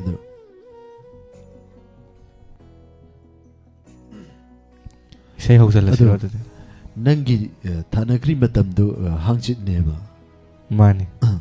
ꯑꯗꯨꯗꯤ ꯏꯁꯩ ꯑꯝꯇ ꯁꯛꯆꯟꯁꯤꯔꯣ ꯀꯩ ꯏꯁꯩ ꯁꯛꯆꯟꯁꯤꯒꯦ ꯍꯥꯡꯆꯤꯠꯅꯤꯀꯣ ꯊꯥꯅꯈꯤꯕ ꯃꯇꯝ ꯋꯥꯅ ꯂꯦꯟꯗꯧꯔꯤꯗ ꯅꯨꯃꯤꯠ ꯑꯅꯤꯁꯦ ꯅꯨꯃꯤꯠ ꯑꯃ ꯇꯪꯈꯥꯏꯗꯤ ꯍꯧꯖꯜꯂꯛꯑꯦ ꯇꯪꯈꯥꯏ ꯑꯃꯗꯤ ꯍꯧꯖꯟꯈ꯭ꯔꯦꯕ ꯍꯥꯡꯆꯤꯠꯅꯦꯕ ꯅꯪꯒꯤ ꯊꯥꯅꯈ꯭ꯔꯤꯁꯦ ꯅꯠꯇ꯭ꯔꯥ ꯑꯩꯒꯤꯗꯤ ꯑꯩꯗꯣ ꯑꯣꯏꯒꯗꯕꯅꯤ ꯍꯦꯛ ꯍꯥꯏꯖꯤꯟꯕꯨ ꯅꯠꯇ꯭ꯔꯥ ꯍꯟꯅ ꯊꯥꯒꯠꯆꯔꯤ ꯁꯔꯨꯛ ꯌꯥꯕꯤꯔꯤꯕ ꯈꯨꯗꯤꯡꯃꯛ ꯀꯣꯜ ꯇꯧꯕꯤꯔꯛꯂꯤꯕ ꯀꯣꯂꯔ ꯉꯥꯏꯍꯥꯛꯇꯪ ꯄꯥꯏꯕꯤꯌꯨ ꯏꯁꯩ ꯃꯇꯪ ꯃꯌꯥꯝꯗ ꯈꯨꯗꯣꯜ ꯇꯝꯖꯒꯦ ꯁꯣꯏꯈꯤ ꯂꯥꯟꯈꯤꯕ ꯌꯥꯎꯔꯒꯁꯨ ꯋꯥꯔꯧꯕꯤꯔꯣꯏ ꯑꯃꯗꯤ ꯉꯥꯛꯄꯤꯒꯅꯤ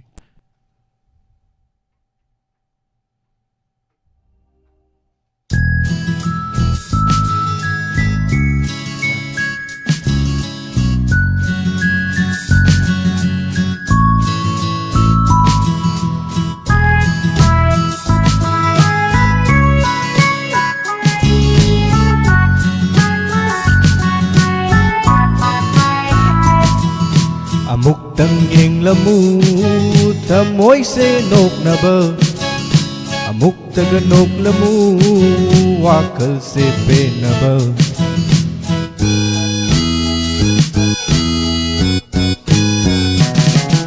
ꯑꯃꯨꯛꯇꯪ ꯌꯦꯡꯂꯝꯃꯨ ꯊꯃꯣꯏꯁꯦ ꯅꯣꯛꯅꯕ ꯑꯃꯨꯛꯇꯒ ꯅꯣꯛꯂꯝꯃꯨ ꯋꯥꯈꯜꯁꯦ ꯄꯦꯟꯅꯕ ꯄꯨꯛꯅꯤꯡ ꯆꯥꯡꯖꯧ ꯐꯥꯔꯛꯂꯦ ꯊꯃꯣꯏ ꯂꯥꯡꯒꯣꯏ ꯆꯜꯂꯛꯂꯦ ꯅꯤꯡꯊꯤꯕꯤ ꯅꯪꯒꯤ ꯃꯪꯂꯥꯟꯗ ꯊꯃꯣꯏꯁꯦ ꯀꯣꯛꯏꯟ ꯏꯟꯅꯔꯦ ꯅꯨꯡꯁꯤꯕ ꯃꯁꯛ ꯈꯪꯅꯤꯡꯂꯦ ꯋꯥꯍꯩ ꯑꯃꯇꯪ ꯇꯥꯅꯤꯡꯂꯦ ꯅꯨꯡꯁꯤꯕꯤ ꯅꯪꯒꯤ ꯆꯤꯟꯕꯥꯜꯗꯩ ꯅꯥꯁꯣꯟ ꯇꯤꯡꯅ ꯅꯥꯕꯗ ꯑꯃꯨꯛꯇꯪ ꯌꯦꯡꯂꯝꯃꯨ ꯊꯃꯣꯏꯁꯦ ꯅꯣꯛꯅꯕ ꯑꯃꯨꯛꯇꯒ ꯅꯣꯛꯂꯝꯃꯨ ꯋꯥꯈꯜꯁꯦ ꯄꯦꯟꯅꯕ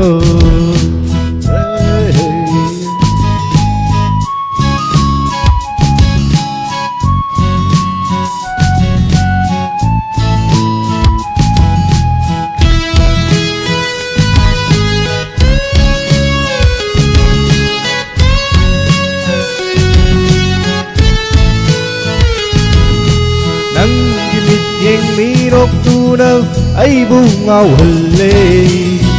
ꯅꯪꯒꯤ ꯃꯥꯏꯊꯣꯡ ꯁꯝꯂꯥꯡꯗꯨꯅ ꯑꯩꯕꯨ ꯁꯨꯝꯕꯤꯔꯦ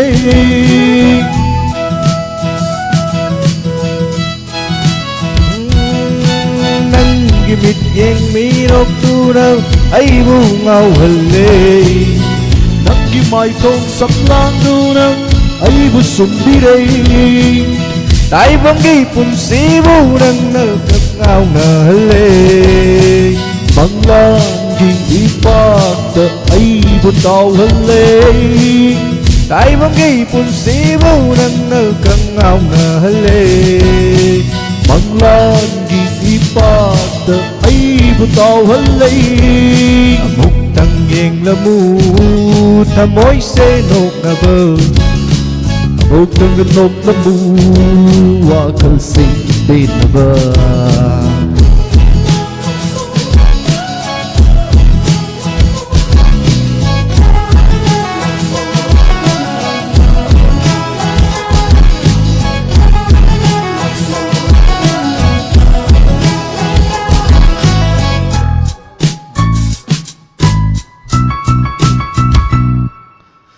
ꯋꯥꯍꯩꯅ ꯅꯨꯡꯁꯤ ꯍꯥꯏꯔꯛꯎ ꯅꯣꯡꯃꯗ ꯅꯪꯒꯤ ꯅꯨꯡꯁꯤ ꯈꯣꯟꯖꯦꯜ ꯇꯥꯔꯒꯦ ꯀꯪꯂꯕ ꯊꯃꯣꯏ ꯇꯥꯏꯕꯪꯁꯦ ꯅꯨꯡꯁꯤ ꯏꯔꯤꯛ ꯍꯤꯛꯇꯨꯅ ꯅꯨꯡꯁꯤ ꯌꯦꯅꯤꯡ ꯍꯨꯜꯍꯟꯒꯦ ꯋꯥꯍꯩꯅ ꯅꯨꯡꯁꯤ ꯍꯥꯏꯔꯛꯎ ꯅꯣꯡꯃ ꯅꯪꯒꯤ ꯅꯨꯡꯁꯤ ꯈꯣꯟꯖꯦꯜ ꯇꯥꯔꯒꯦ ꯀꯪꯂꯕ ꯊꯃꯣꯏ ꯇꯥꯏꯕꯪꯁꯦ ꯅꯨꯡꯁꯤ 이리 깃두나 동시에 닝훈한게 Anglabawa kalmapamse Siway na talalo Anglabawa kalmapamse Nung siwahay na talalo La la la la La la la la La la la la La la la la La la la la La la la la la la la Muktang yang lamu Tamoy senok na ba Muktang anok lamu Wakal sepe na ba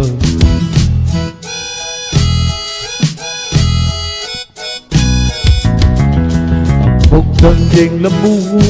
Tamoy senok na ba Muktang anok lamu Wakal sepe na ba Ning thang dâu pha rực lê Thà môi lang gối chân lực lê Ning TV nâng ghi mang lan đơ Thà môi xe cô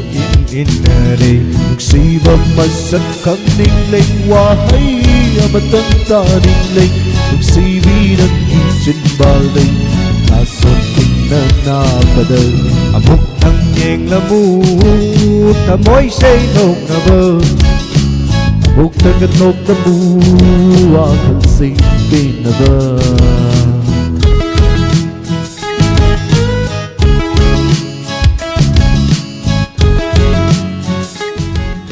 Hay isaysi Kamain to ba isay no Handa na tagachari Muktang yung lamu Yung lamdirgay Thà môi piên bật sung nai nai tre Muktang anok lamdragadi Hing tumbay yarway Natra Man Mang nungai te Huzikan ginaha Pakhang Huzik Yamna Kari hai betar Yang Laung na Pakhang Phagala iba Nông na siba khangjara iba hai tare Ay khoi gumba gai jo Man gidri henang Matang ki kola ko chagi kaino ko mari ga loi tat le le rami kari ꯊꯧꯔꯝ ꯑꯁꯤꯒꯤ ꯃꯊꯪꯒꯤ call ꯂꯧꯈꯠꯆꯒꯦ ꯏꯁꯩ ꯂꯥꯟꯊꯣꯛꯆꯈꯤꯕ ꯃꯇꯝꯗ ꯁꯣꯏꯈꯤ ꯂꯥꯟꯈꯤꯕ ꯌꯥꯎꯔꯒꯁꯨ ꯃꯌꯥꯝꯅ ꯋꯥꯔꯧꯕꯤꯗꯅꯕ ꯍꯥꯏꯖꯔꯤ ꯀꯣꯜꯁꯦ ꯄꯥꯏꯈꯠꯄꯤꯌꯨ ꯏꯇꯥꯎ ꯍꯜꯂꯣ ꯍꯜꯂꯣ ꯋꯥꯎ ꯈꯣꯟꯖꯦꯜꯒꯗꯤ ꯉꯥꯎꯏ ꯅꯩꯗ꯭ꯔꯤꯕꯁꯤꯗꯤ ꯃꯥꯅꯤ ꯇꯔꯥꯝ ꯅꯣꯛꯆꯔꯤ ꯃꯤꯡꯒ ꯂꯩꯐꯝꯒ ꯍꯥꯟꯅ ꯍꯥꯏꯕꯤꯌꯨ ꯀꯩꯔꯛ ꯂꯩꯔꯛ ꯑꯆꯧꯕꯗꯒꯤ ꯊꯣꯏꯕꯤ ꯆꯤꯡꯉꯥꯈꯝ ꯁꯤꯗꯤ ꯈꯨꯗꯛꯀꯤ ꯏꯃꯥ ꯅꯠꯇ꯭ꯔꯥ ꯑꯧ ꯃꯥꯅꯤ ꯏꯃꯥ ꯀꯩ ꯃꯊꯦꯜ ꯆꯥꯔꯒꯦ ꯉꯁꯤ ꯏꯟꯁꯥꯡꯗꯤ ꯀꯩꯅꯣ ꯑꯣ ꯏꯔꯣꯝꯕ ꯆꯥꯔꯦ ꯃꯃꯤꯡ ꯌꯥꯝ ꯆꯠꯄꯗꯣ ꯌꯥꯎꯗ꯭ꯔꯣ ꯌꯥꯎꯋꯦ ꯑꯗꯣ ꯃꯇꯝꯒꯤ ꯏꯟꯁꯥꯡꯅꯤ ꯀꯩꯅꯣ ꯑꯗꯨ ꯌꯥꯎꯗ꯭ꯔꯗꯤ ꯍꯧꯖꯤꯛꯇꯤ ꯃꯥꯅꯦ ꯑꯗꯨ ꯌꯥꯎꯗ꯭ꯔꯒꯗꯤ ꯏꯔꯣꯟꯕꯁꯦ ꯏꯔꯣꯟꯕ ꯑꯣꯏꯗ꯭ꯔꯦ ꯍꯧꯖꯤꯛꯀꯤ ꯑꯣꯏꯅ ꯑꯩꯒꯤ ꯏꯔꯣꯝꯕ ꯑꯣꯏꯗꯔꯦ ꯅꯠꯇ꯭ꯔꯥ ꯁꯔꯥꯁꯟꯕꯤ ꯌꯥꯎꯗ꯭ꯔꯗꯤ ꯍꯧꯖꯤꯛꯀꯥꯟꯗꯤ ꯏꯔꯣꯝꯕꯁꯦ ꯏꯔꯣꯝꯕ ꯃꯥꯟꯗ꯭ꯔꯦ ꯑꯗꯣ ꯏꯃꯥ ꯉꯁꯤꯒꯤ ꯂꯥꯟꯊꯣꯛꯆꯔꯤꯕ ꯌꯥꯎꯁꯪ ꯏꯁꯄꯦꯁꯤꯌꯦꯜꯁꯤꯗ ꯈꯨꯗꯛꯀꯤ ꯑꯣꯏꯕ ꯀꯔꯤ ꯌꯥꯎꯁꯪꯒ ꯃꯔꯤꯗꯤ ꯂꯩꯅꯕ ꯈꯨꯗꯛꯀꯤ ꯑꯣꯏꯕ ꯀꯔꯤ ꯎꯠꯄꯤꯗꯣꯏꯅꯣ ꯏꯃꯥ ꯑꯣ ꯈꯨꯗꯛꯀꯤ ꯑꯣꯏꯕ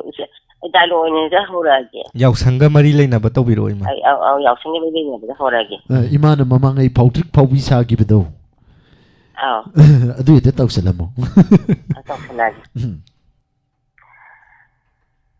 ꯊꯣꯏꯕꯤ ꯂꯥꯛꯑꯣ ꯃꯤ ꯁꯦꯡꯈꯥꯏꯕ ꯆꯠꯁꯤ ꯂꯥꯛꯑꯣ ꯅꯪꯕꯣ ꯅꯪ ꯃꯤ ꯃꯌꯥꯝꯗꯨꯅ ꯂꯣꯏꯅ ꯊꯣꯛꯂꯛꯂꯦ ꯅꯪꯗ ꯍꯦꯛ ꯉꯥꯏꯅꯕꯗꯅꯦ ꯃꯌꯥꯝꯗꯨꯅꯅꯦ ꯅꯪ ꯉꯥꯏꯅꯕꯗ ꯄꯨꯡꯁꯥꯎꯒ ꯁꯥꯎꯔꯦ ꯀꯩꯅꯣ ꯅꯪ ꯇꯧꯔꯤꯁꯤꯕꯣ ꯂꯣꯏꯁꯜꯂꯣ ꯆꯠꯁꯤ ꯂꯥꯛꯑꯣꯕ ꯑꯁ ꯅꯪꯅꯗꯤ ꯈꯪꯗ꯭ꯔꯤꯕ ꯁꯩꯗꯅꯦ ꯅꯪꯗꯤ ꯂꯣꯏꯁꯜꯂꯣ ꯍꯥꯏꯕ ꯍꯣꯔꯦꯟꯅꯦ ꯑꯩꯈꯣꯏ ꯕꯕꯥ ꯍꯜꯂꯛꯑꯒꯅꯦ ꯆꯩꯅꯦꯅ ꯑꯩꯁꯤꯅꯦ ꯊꯕꯛ ꯏꯟꯈꯥꯡ ꯂꯣꯏꯁꯤꯜꯂꯝꯃꯤꯅꯦ ꯅꯪꯕꯣ ꯑꯣ ꯈꯪꯉꯦ ꯅꯪꯅꯅꯦ ꯅꯣꯡꯃꯗ ꯁꯦꯡꯈꯥꯏ ꯆꯠꯄꯗ ꯅꯣꯡꯃꯗ ꯃꯥꯡꯖꯤꯟ ꯊꯥꯔꯣꯏꯕ ꯑꯩꯈꯣꯏꯅꯅꯦ ꯍꯧꯕ ꯉꯥꯛꯇꯅꯦꯕ ꯅꯪꯁꯦ ꯑꯗꯣ ꯍꯣꯔꯦꯟ ꯊꯥꯕꯜ ꯆꯣꯡꯀꯥꯟꯗꯤ ꯃꯀꯣꯛꯁꯤꯡꯅ ꯊꯣꯛꯂꯛꯑꯅꯦꯕ ꯁꯤꯅ ꯀꯩꯅꯣ ꯅꯪ ꯉꯥꯡꯉꯤꯗꯨꯕꯣ ꯊꯥꯕꯜ ꯆꯣꯡꯕꯗꯤ ꯃꯀꯣꯛꯁꯤꯡꯅ ꯊꯣꯛꯂꯛꯇꯗꯤ ꯀꯩꯅꯣ ꯃꯃꯩꯗ ꯆꯣꯡꯕꯗꯣ ꯅꯪ ꯉꯥꯡꯉꯤꯗꯨꯕꯣ ꯑꯣ ꯊꯥꯕꯜ ꯆꯣꯡꯕꯗ ꯅꯊꯥ ꯌꯥꯎꯕ ꯑꯗꯨꯃꯥꯏꯅꯅꯦ ꯁꯦꯡꯈꯥꯏ ꯆꯠꯄꯗꯣ ꯅꯊꯥ ꯌꯥꯎ ꯍꯥꯏꯕ ꯑꯗꯨꯗꯤ ꯅꯠꯇꯦꯕ ꯅꯪꯅ ꯍꯣꯔꯦꯟ ꯊꯥꯕꯜ ꯆꯣꯡꯀꯥꯟꯗꯤ ꯃꯁꯩꯗ ꯅꯨꯄꯥ ꯃꯁꯛ ꯊꯤꯕ ꯑꯃꯇꯪ ꯄꯥꯏꯔꯗꯤ ꯃꯥꯅ ꯃꯁꯩꯗ ꯃꯈꯨꯠꯁꯦ ꯀꯟ ꯆꯠꯈ꯭ꯔꯗꯧꯅꯤ ꯉꯁꯤ ꯀꯜꯂ ꯆꯠꯇꯗꯤ ꯀꯩꯅꯣ ꯊꯥꯕꯜ ꯆꯣꯡꯉꯦꯅ ꯍꯅꯨꯕ ꯉꯥꯛꯇ ꯄꯥꯏꯔꯦ ꯑꯗꯨꯗꯤ ꯀꯩꯗꯧ ꯈꯨꯠ ꯀꯜꯂ ꯆꯠꯂꯣꯏꯗꯣꯏꯅꯣ ꯏꯁꯨꯡ ꯏꯃꯥꯟꯅꯕ ꯄꯥꯏꯔꯛꯑꯗꯤ ꯐꯩꯌꯦ ꯍꯧꯖꯤꯛꯀꯤ ꯊꯥꯕꯜ ꯆꯣꯡꯉꯤꯅꯤꯅ ꯌꯦꯡꯉꯁꯩꯗꯤ ꯍꯅꯨꯕꯁꯤꯡꯁꯤꯅ ꯂꯥꯏ ꯌꯥꯎꯋꯦꯕ ꯑꯗꯨꯒ ꯅꯍꯥ ꯄꯥꯈꯪ ꯃꯆꯥꯁꯤꯡꯅ ꯐꯝꯗꯅ ꯌꯦꯡ ꯂꯩꯔꯦ ꯍꯅꯨꯕꯁꯤꯡꯅ ꯃꯆꯥ ꯑꯅꯤ ꯁꯨꯕ ꯃꯌꯥꯝꯗꯨꯅ ꯄꯥꯏꯁꯜꯂꯦ ꯑꯗꯨꯗꯤ ꯈꯨꯠꯇꯣ ꯀꯟ ꯇꯥꯕ ꯑꯣ ꯑꯗꯨ ꯑꯣꯏꯔꯁꯨ ꯊꯥꯕꯜ ꯆꯣꯡꯕꯅꯦꯅ ꯈꯔ ꯈꯟꯗꯣꯛꯄ ꯌꯥꯏꯗꯅ ꯑꯣ ꯑꯗꯣ ꯇꯜꯂꯦꯕ ꯍꯅꯨꯕꯁꯤꯅ ꯄꯥꯏꯕꯗꯣ ꯇꯜꯂꯦꯕ ꯏꯁꯨꯡ ꯏꯃꯥꯟꯅꯕꯅ ꯄꯥꯏꯗ꯭ꯔꯗꯤ ꯑꯩ ꯊꯥꯕꯜ ꯆꯣꯡꯕ ꯁꯨꯡꯌꯥꯎ ꯌꯥꯎꯔꯣꯏꯕ ꯑꯣ ꯂꯥꯛꯑꯣ ꯁꯦꯡꯈꯥꯏꯕꯗꯣ ꯆꯠꯁꯤ ꯂꯥꯛꯑꯣꯕ ꯑꯣ ꯊꯥꯕꯜ ꯆꯣꯡꯕꯅꯦꯅ ꯇꯧꯔꯤꯅꯦ ꯄꯩꯁꯥꯁꯦ ꯚꯥꯔꯤ ꯆꯪꯉꯤꯕ ꯁꯤꯗꯅ ꯄꯩꯁꯥꯗꯤ ꯌꯥꯝ ꯂꯩꯇꯦꯕ ꯈꯔ ꯈꯥꯏꯍꯧꯗ꯭ꯔꯗꯤ ꯑꯩꯈꯣꯏꯗꯤ ꯀꯃꯥꯏꯅ ꯇꯧꯅꯤ ꯖꯟꯇ꯭ꯔ ꯕꯥꯇꯤ ꯃꯌꯥꯝꯗꯨꯅ ꯃꯩ ꯊꯥꯟꯕꯩ ꯃꯌꯥꯝꯗꯨ ꯄꯩꯁꯥ ꯄꯤꯌꯨꯅ ꯑꯩꯈꯣꯏꯗ ꯇꯥꯟꯅꯔꯅꯤ ꯑꯗꯨꯅ ꯄꯩꯁꯥꯗꯤ ꯁꯨꯗꯦꯕ ꯆꯠꯁꯤ ꯂꯥꯛꯑꯣ ꯅꯪꯀꯣ ꯑꯣ ꯊꯣꯛꯂꯛꯑꯒꯦ ꯂꯥꯛꯑꯣ ꯆꯠꯁꯤ ꯂꯥꯛꯑꯣꯕ ꯅꯪꯗꯤ ꯏꯁꯧ ꯄꯪꯂꯥꯡꯗ ꯂꯥꯡꯉꯦ ꯆꯠꯁꯤ ꯂꯥꯛꯑꯣ ꯂꯣꯏꯁꯜꯂꯒꯦ ꯑꯩꯅ ꯍꯥꯏꯗ꯭ꯔꯥ ꯏꯃꯥꯁꯦ ꯈꯨꯗꯛꯀꯤ ꯑꯣꯏꯕ ꯑꯗꯨꯝ ꯇꯧꯔꯛꯏꯁꯦ ꯑꯗꯣ ꯌꯥꯝ ꯆꯨꯝꯕ ꯉꯥꯛꯇꯅꯤꯀꯣ ꯏꯃꯥꯅ ꯉꯥꯡꯉꯤꯁꯦ ꯌꯥꯝ ꯄꯥꯟꯕ ꯌꯥꯎꯔꯦ ꯏꯃꯥꯒꯤꯗꯨꯗ ꯑꯁꯦꯡꯕ ꯂꯨꯄꯥ ꯌꯥꯎꯋꯦ ꯊꯥꯋꯥ ꯍꯧꯖꯤꯛ ꯌꯥꯝ ꯀꯟꯅꯁꯨ ꯂꯥꯎꯔꯤꯕꯅꯤ ꯌꯥꯝ ꯀꯟꯅ ꯚꯥꯏꯔꯦꯜꯁꯨ ꯑꯣꯏꯔꯤꯕꯅꯤ ꯂꯨꯄꯥ 900 ꯇꯤꯡꯂꯒ ꯑꯩꯈꯣꯏꯁꯦ 900 ꯈꯥꯏꯅꯔꯒ ꯊꯥꯕꯜꯁꯦ ꯁꯤꯟꯖꯕꯅꯤ ꯀꯔꯤꯒꯨꯝꯕ ꯅꯨꯄꯤ ꯊꯤꯕ ꯅꯨꯄꯥ ꯌꯥꯎꯔꯒꯗꯤ ꯑꯝꯇ ꯌꯥꯝ ꯂꯦꯝꯅ ꯊꯣꯛꯄꯤꯔꯛꯎ ꯅꯠꯇ꯭ꯔꯒꯗꯤ ꯀꯜꯂꯤꯕ ꯉꯛ ꯑꯗꯨ ꯏꯟꯊꯣꯛꯆꯒꯅꯤ ꯅꯠꯇ꯭ꯔ ꯏꯃꯥ ꯍꯣꯏ ꯑꯆꯨꯝꯕ ꯉꯥꯛꯇꯅꯦ ꯅꯍꯥꯟꯋꯥꯏꯗꯧ ꯆꯠꯅꯔꯕ ꯉꯥꯛꯇꯅꯤ ꯇꯧꯔꯤꯁꯦ ꯍꯧꯖꯤꯛꯀꯤ ꯅꯍꯥ ꯈꯛꯇ ꯅꯠꯇꯦ ꯍꯥꯟꯅꯗꯒꯤꯅꯤ ꯑꯗꯨꯅ ꯁꯥꯎꯔꯨꯕ ꯌꯥꯗꯦ ꯅꯠꯇ꯭ꯔ ꯏꯃꯥ ꯍꯣꯏ ꯈꯟꯗꯧꯔꯤꯕ ꯅꯨꯄꯤꯗꯨꯅ ꯂꯩꯁꯥꯕꯤꯗꯨꯅ ꯃꯁꯤ ꯃꯤꯁꯤ ꯀꯔꯤꯅꯣꯅ ꯐꯖꯅ ꯃꯨꯟꯅ ꯈꯟꯇꯣꯛꯀꯥꯟꯗ ꯈꯪꯗꯣꯏꯅꯤ ꯅꯠꯇ꯭ꯔ ꯏꯃꯥ ꯍꯟꯅ ꯊꯥꯒꯠꯆꯔꯤ ꯏꯃꯥ ꯊꯧꯔꯝꯁꯤꯗ ꯁꯔꯨꯛ ꯌꯥꯕꯤꯔꯛꯇꯨꯅ ꯌꯥꯝ ꯐꯖꯕ ꯗꯥꯏꯂꯣꯛ ꯑꯃ ꯊꯥꯒꯠꯆꯔꯤ ꯏꯃꯥ ꯃ꯭ꯌꯨꯖꯤꯛ ꯈꯣꯡꯉꯛꯇ꯭ꯔꯤ ꯀꯩꯅꯣ ꯇꯨꯃꯤꯟ ꯂꯩꯈ꯭ꯔꯤꯁꯤ ꯀꯩꯅꯣ ꯃ꯭ꯌꯨꯖꯤꯛꯁꯦ ꯉꯁꯥꯏ ꯏꯃꯥꯅ ꯍꯧꯖꯤꯛ ꯍꯥꯏꯕꯤꯔꯝꯕꯗꯣ ꯍꯧꯖꯤꯛ ꯑꯁꯦꯡꯕ ꯚꯥꯏꯔꯦꯜꯁꯨ ꯑꯃ ꯆꯠꯂꯤꯗꯅ ꯌꯥꯝ ꯆꯨꯝꯕ ꯋꯥꯐꯝꯅꯦ ꯀꯩꯅꯣ ꯑꯁꯦꯡꯕ ꯆꯣꯡꯗꯧꯕ ꯅꯍꯥ ꯃꯁꯛ ꯐꯖꯕꯁꯤꯡꯗ ꯑꯁꯣꯝ ꯃꯇꯥꯏꯗ ꯂꯣꯏ ꯂꯦꯞ ꯂꯩꯔꯦ ꯐꯝꯗꯅ ꯂꯦꯞꯇꯅ ꯂꯩꯔꯦ ꯃꯃꯥꯏꯒ ꯅꯣꯏꯇꯛ ꯇꯧꯕ ꯄꯨꯛꯀ ꯀꯪꯂꯤ ꯇꯧꯕꯁꯤꯡꯁꯤꯅ ꯇꯍꯤ ꯀꯪꯉꯗꯅ ꯄꯨꯛꯀ ꯈꯔ ꯊꯨꯡꯕꯣꯏ ꯄꯨꯛꯀ ꯈꯔ ꯏꯟꯊꯣꯛꯅꯕꯁꯤꯡꯁꯤꯅ ꯃꯁꯤꯗꯩꯗ ꯄꯛꯏ ꯈꯪꯗꯦ ꯄꯛꯇꯤ ꯈꯪꯗꯦ ꯄꯪꯆꯣꯡꯗ ꯆꯣꯡ ꯂꯩꯔꯦ ꯀꯥꯏꯅ ꯃꯤ ꯇꯥꯕ ꯌꯥꯎꯔꯒꯗꯤ ꯃꯁꯥꯒꯤ ꯄꯥꯈꯪ ꯑꯣꯏꯖꯔꯒꯁꯨ ꯈꯔ ꯇꯩ ꯅꯣꯏꯖꯕꯒ ꯌꯥꯎꯔꯗꯤ ꯑꯩꯈꯣꯏꯅꯤꯒꯤꯁꯦ ꯉꯥꯛꯄꯤꯒꯅꯤ ꯑꯗꯨꯃꯛꯀꯤ ꯀꯩꯅꯣꯝ ꯑꯣꯏꯅꯗꯤ ꯍꯥꯏꯔꯛꯀꯅꯤ ꯑꯗꯨꯅ ꯑꯩꯈꯣꯏ ꯉꯥꯏꯍꯥꯛꯇꯪꯒꯤ ꯗꯥꯏꯂꯣꯛ ꯅꯨꯡꯉꯥꯏꯖꯅꯕꯒꯤ ꯉꯥꯏꯍꯥꯛꯇꯪ ꯇꯧꯖꯕꯅꯤ ꯃꯌꯥꯝ ꯋꯥꯔꯧꯕꯤꯔꯣꯏ ꯔꯣꯁ ꯈꯥꯂꯤꯡ ꯇꯔꯥꯝ ꯅꯣꯛꯆꯔꯤ ꯄꯥꯃꯟꯗꯗꯅ ꯀꯩꯅꯣꯝ ꯍꯥꯏꯔꯛꯑꯅꯤ ꯍꯨꯟꯇꯣꯛꯑꯃꯒ ꯆꯠꯄꯤꯈ꯭ꯔꯗꯤ ꯀꯝꯗꯧꯅꯤ ꯑꯩꯈꯣꯏꯗꯤ ꯅꯧꯖꯔꯤꯕ ꯑꯩꯈꯣꯏꯗꯤ ꯀꯔꯤ ꯑꯣꯏꯍꯧꯅꯤ ꯃꯦꯗꯥꯝ ꯊꯥꯡꯖꯃꯟꯖꯅꯥ ꯔꯣꯁ ꯈꯥꯂꯤꯡ ꯁꯔ ꯔꯥꯖ ꯊꯥꯒꯠꯆꯔꯤ ꯃꯦꯗꯥꯝ ꯁꯣꯄ꯭रिꯌꯥ ꯋꯥꯡꯖꯝ ꯏꯃꯥ ꯏꯕꯦꯝꯍꯜ ꯅꯤꯡꯊꯧꯈꯣꯡ ꯄꯥꯕꯨꯡ ꯖꯌꯟꯇꯀꯨꯃꯥꯔ ꯔꯣꯁꯣꯕꯇꯤ ꯗꯦꯕꯤ ꯑꯙꯤꯀꯥꯔꯤꯃꯌꯨꯝ ꯄ꯭ꯔꯦꯃꯤꯇꯥ ꯌꯨꯝꯈꯥꯏꯕꯝ ꯊꯥꯒꯠꯆꯔꯤ ꯊꯧꯔꯝꯁꯤꯗ ꯁꯔꯨꯛ ꯌꯥꯕꯤꯔꯛꯄ ꯃꯦꯗꯥꯝ ꯑꯦꯂꯥꯡꯕꯝ ꯀꯃꯂꯥ ꯕꯝꯁꯥ ꯑꯦꯂꯥꯡꯕꯝ ꯀꯁꯔ ꯁꯔꯕꯨꯁꯨ ꯊꯥꯒꯠꯆꯔꯤ ꯕꯝꯁꯥ ꯁꯤꯡꯍꯥ ꯄꯥꯕꯨꯡ ꯖꯌꯟꯇꯀꯨꯃꯥꯔ ꯍꯟꯅ ꯊꯥꯒꯠꯆꯔꯤ ꯊꯧꯔꯝ ꯁꯔꯨꯛ ꯌꯥꯕꯤꯔꯛꯄ ꯑꯩꯈꯣꯏꯅ ꯋꯥꯍꯩ ꯀꯔꯟ ꯆꯟꯈꯤꯕ ꯍꯦꯟꯖꯤꯟꯕ ꯋꯥꯍꯩ ꯌꯥꯎꯔꯒꯁꯨ ꯃꯌꯥꯝꯅ ꯋꯥꯔꯧꯕꯤꯗꯅꯕ ꯍꯥꯏꯖꯔꯤ ꯁꯨꯞꯅꯒꯤ ꯉꯥꯏꯍꯥꯛꯇꯪ ꯃꯌꯥꯝꯕꯨ ꯄꯣꯊꯥꯖꯅꯕ ꯃꯌꯥꯝꯁꯦ ꯅꯨꯡꯉꯥꯏꯃꯤꯟꯅꯅꯕ ꯅꯨꯡꯉꯥꯏꯕ ꯅꯨꯡꯉꯥꯏꯇꯕꯩꯗꯤ ꯈꯪꯗꯦ ꯑꯩꯈꯣꯏꯅ ꯇꯧꯖꯔꯤꯕ ꯊꯧꯔꯝ ꯑꯁꯤꯗ ꯄꯦꯟꯕꯤꯗꯕꯗꯤ ꯃꯌꯥꯝꯅ ꯂꯣꯏꯅ ꯂꯦꯞꯄꯤꯒꯗꯕꯅꯤ ꯇꯧꯕꯗꯨꯕꯨ ꯑꯩꯈꯣꯏꯅ ꯍꯩꯖꯔꯨꯕ ꯈꯔ ꯎꯠꯆꯕꯁꯤꯗ ꯁꯣꯏꯈꯤ ꯂꯥꯟꯈꯤꯕ ꯋꯥꯍꯩ ꯀꯔꯟ ꯆꯟꯕ ꯌꯥꯎꯔꯒꯁꯨ ꯋꯥꯔꯧꯕꯤꯔꯣꯏ ꯃꯦꯗꯥꯝ ꯊꯥꯡꯖꯃꯟꯖꯅꯥ ꯍꯟꯅ ꯊꯥꯒꯠꯆꯔꯤ ꯑꯩꯅ ꯄꯥꯊꯣꯛꯆꯕꯗ ꯆꯤꯊ-ꯅꯥꯟꯊꯕ ꯌꯥꯎꯔꯒꯁꯨ ꯃꯌꯥꯝꯅ ꯋꯥꯔꯧꯕꯤꯔꯣꯏ ꯂꯥꯡꯂꯦꯟꯇꯣꯟ ꯑꯁꯦꯝ ꯂꯥꯡꯂꯦꯟꯇꯣꯟ ꯍꯟꯅ ꯊꯥꯒꯠꯆꯔꯤ ꯗꯕꯔꯀꯅꯩꯁꯥ ꯊꯥꯒꯠꯆꯔꯤ ꯁꯔꯨꯛ ꯌꯥꯕꯤꯔꯛꯄ ꯑꯦꯂꯥꯡꯕꯝ ꯀꯃꯂꯥ ꯊꯥꯒꯠꯆꯔꯤ ꯃꯦꯗꯥꯝ ꯁꯨꯁꯤꯂꯥ ꯑꯣꯀ꯭ꯔꯝ ꯈꯨꯗꯤꯡꯃꯛꯄꯨ ꯍꯟꯅ ꯊꯥꯒꯠꯆꯔꯤ ꯂꯣꯏꯅꯅ ꯐꯦꯁꯕꯨꯛꯇ ꯂꯩꯕꯤꯔꯤꯕ ꯇꯦꯟꯇꯛꯅ ꯄꯥꯕꯤꯌꯨ ꯁꯔ ꯔꯣꯁꯅꯤ ꯀꯣꯏꯖꯝ ꯇꯔꯥꯝ ꯅꯣꯛꯆꯔꯤ ꯊꯣꯏꯃꯉꯥꯝ ꯇꯔꯥꯝ ꯅꯣꯛꯆꯔꯤ ꯊꯧꯔꯝ ꯁꯔꯨꯛ ꯌꯥꯕꯤꯔꯛꯄ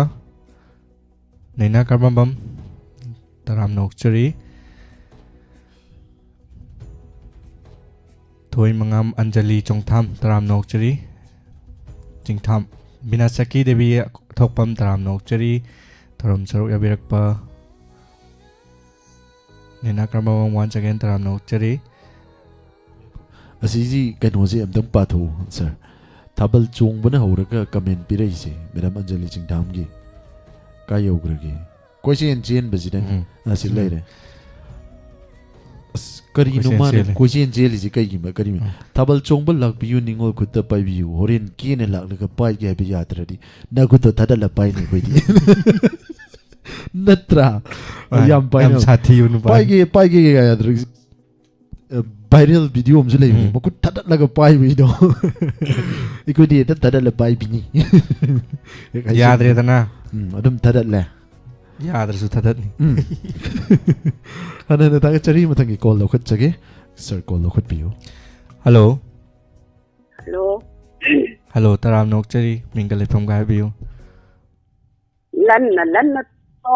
ꯅꯪꯃꯩꯗꯨꯒꯤ ꯏꯃꯥ ꯚꯥꯅꯨꯅꯦ ꯏꯃꯥ ꯚꯥꯅꯨ ꯏꯃꯥ ꯚꯥꯅꯨꯕꯨ ꯇꯔꯥꯝ ꯅꯣꯛꯆꯔꯤ ꯏꯃꯥ ꯃꯣꯕꯥꯏꯜꯗ ꯂꯥꯎꯠ ꯁ꯭ꯄꯤꯀꯔ ꯊꯥꯕꯤꯕ꯭ꯔꯣ ꯊꯥꯗꯦ ꯌꯥꯗ꯭ꯔꯤꯕꯣ ꯌꯥꯔꯦ ꯑꯩꯈꯣꯏꯁꯦ ꯅꯥ ꯌꯥꯗ꯭ꯔꯕ ꯖꯠꯂꯥ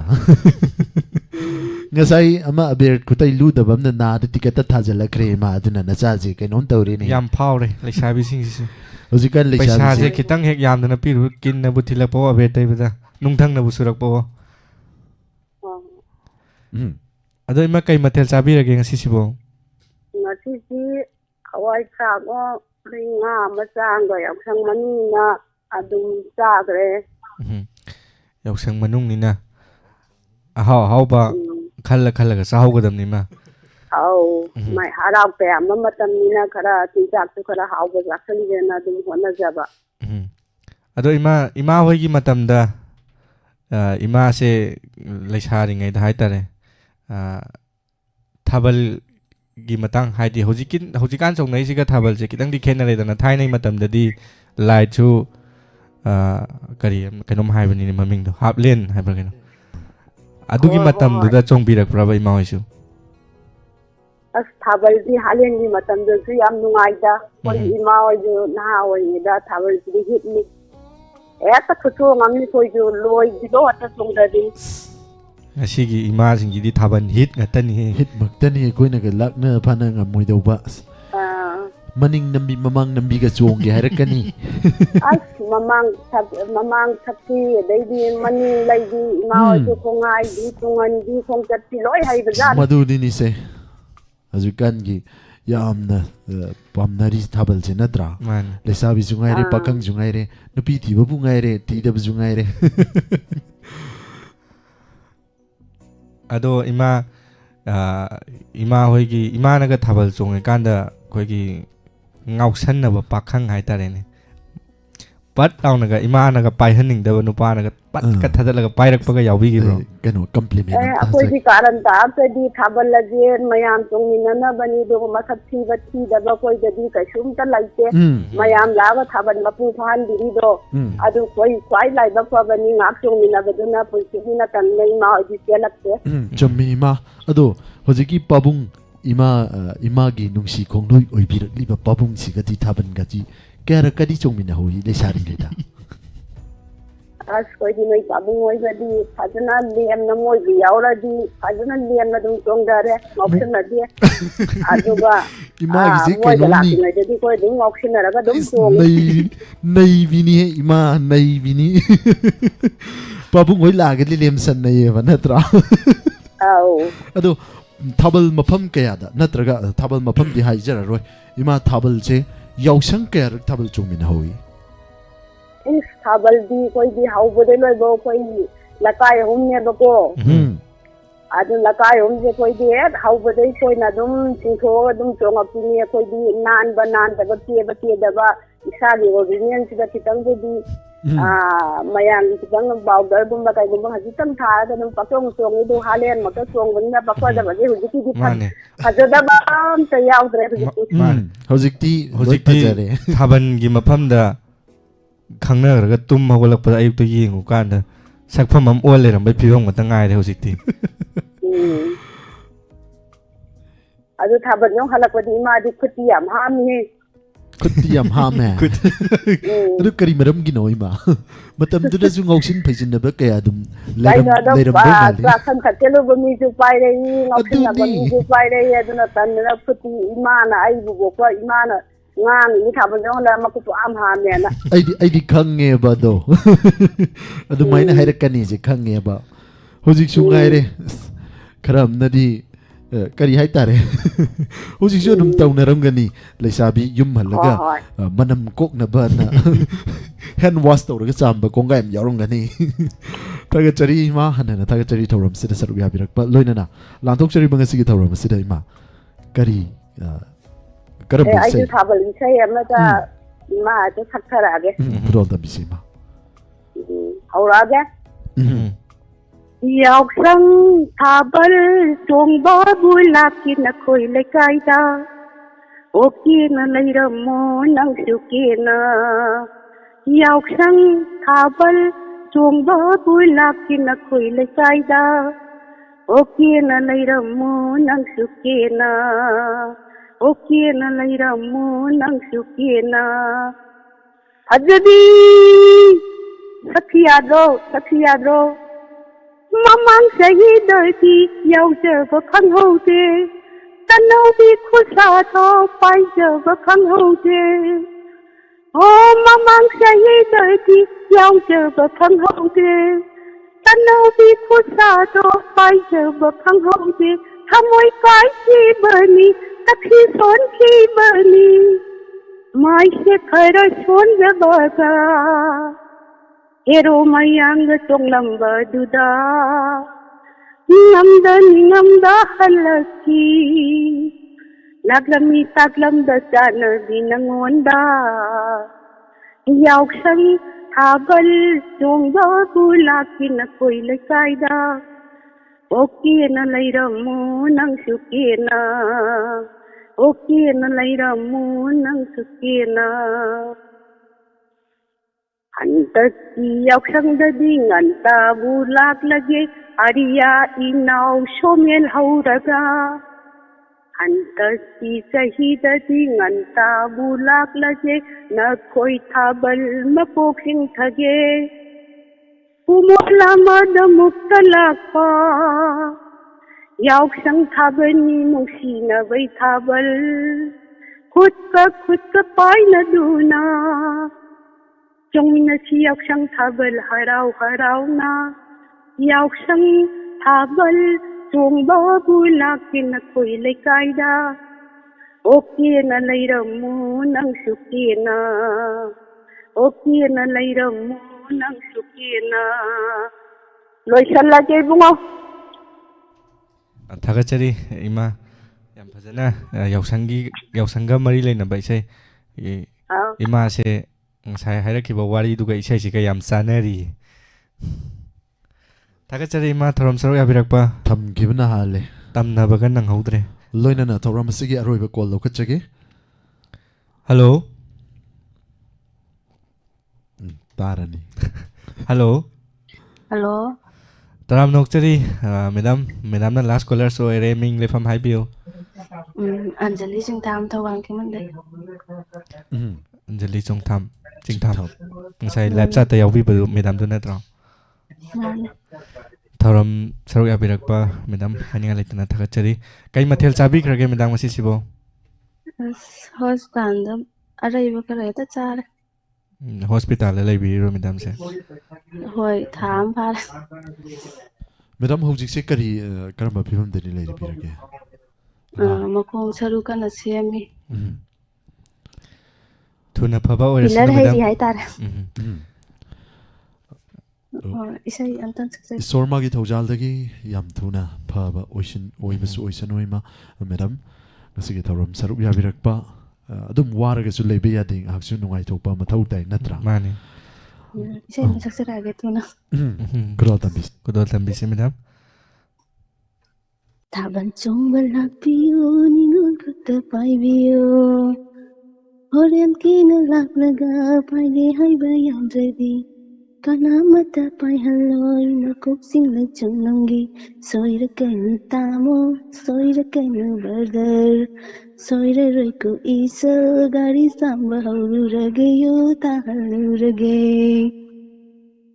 ꯍꯣꯔꯦꯟ ꯊꯥꯕꯜ ꯆꯣꯡꯕꯗ ꯃꯌꯥꯏ ꯋꯥꯏꯗ ꯆꯣꯡꯂꯝꯒꯤ ꯃꯀꯣꯛ ꯀꯔꯤ ꯇꯧꯔꯦ ꯍꯥꯏꯕꯅꯣ ꯃꯌꯥꯝ ꯏꯟꯇꯔꯅꯦꯠꯁꯦ ꯑꯃꯨꯛ ꯔꯤꯁꯇꯣꯔꯕꯨꯗꯤ ꯇꯧꯔꯦ ꯀꯔꯤ ꯇꯧꯔꯦ ꯍꯥꯏꯕꯅꯣ ꯃꯌꯥꯝ ꯏꯟꯇꯔꯅꯦꯠꯁꯦ ꯑꯃꯨꯛ ꯔꯤꯁꯇꯣꯔꯕꯨꯗꯤ ꯇꯧꯔꯦ ꯍꯟꯅ ꯊꯥꯒꯠꯆꯔꯤ ꯏꯟꯇꯔꯅꯦꯠꯄꯨꯁꯨ ꯊꯥꯒꯠꯆꯔꯤ ꯊꯧꯔꯝ ꯂꯣꯏꯁꯤꯜꯂꯝꯗꯥꯏꯁꯤꯗ ꯅꯦꯠꯁꯦ ꯆꯞꯊꯣꯛꯈꯤꯕ ꯑꯣꯏꯔ ꯃꯥꯜꯂꯦ ꯑꯔꯣꯏꯕ ꯀꯣꯂꯔ ꯂꯧꯈꯠꯆꯔꯕ ꯃꯇꯨꯡ ꯏꯁꯩ ꯑꯃꯇꯪ ꯃꯌꯥꯝꯗ ꯈꯨꯗꯣꯜ ꯇꯝꯖꯒꯦ ꯌꯥꯎꯁꯪꯒ ꯃꯔꯤ ꯂꯩꯅꯕ ꯏꯁꯩꯅꯤ ꯍꯩꯕ ꯍꯩꯇꯕ ꯃꯌꯥꯝꯗ ꯈꯨꯗꯣꯜ ꯇꯝꯖꯒꯦ ꯅꯠꯇ꯭ꯔꯅꯦ ꯃꯥꯅꯤ ꯁꯣꯏꯈ꯭ꯔꯒꯁꯨ ꯑꯗꯨꯒ ꯏꯆꯟ ꯖꯣꯌꯥ ꯁꯔ ꯗꯤꯝꯄꯜ ꯑꯃꯗꯤ ꯁꯔ ꯖꯨꯔꯤꯠ ꯎꯗꯕ ꯀꯨꯏꯔꯦ ꯍꯥꯏꯅ ꯍꯥꯏꯕꯤꯔꯛꯏ ꯌꯥꯎꯁꯪꯒꯤ ꯋꯤꯁꯁꯨ ꯄꯤꯕꯤꯔꯦ ꯏꯆꯟ ꯌꯥꯎꯁꯪ ꯃꯍꯥꯛꯅ ꯂꯥꯛꯄꯗ ꯏꯆꯟꯒꯤ ꯄꯨꯟꯁꯤꯗ ꯇꯧꯒꯦ ꯈꯜꯂꯝꯕ ꯀꯌꯥꯁꯨ ꯑꯗꯨꯝ ꯇꯧꯕ ꯑꯣꯏꯕꯤꯌꯨ ꯁꯔꯒꯤ ꯃꯥꯏꯀꯩꯗꯒꯤꯁꯨ ꯋꯤꯁ ꯄꯤꯕꯤꯌꯨ ꯊꯦꯡꯛ ꯌꯨ इसाई खुदोल तमजे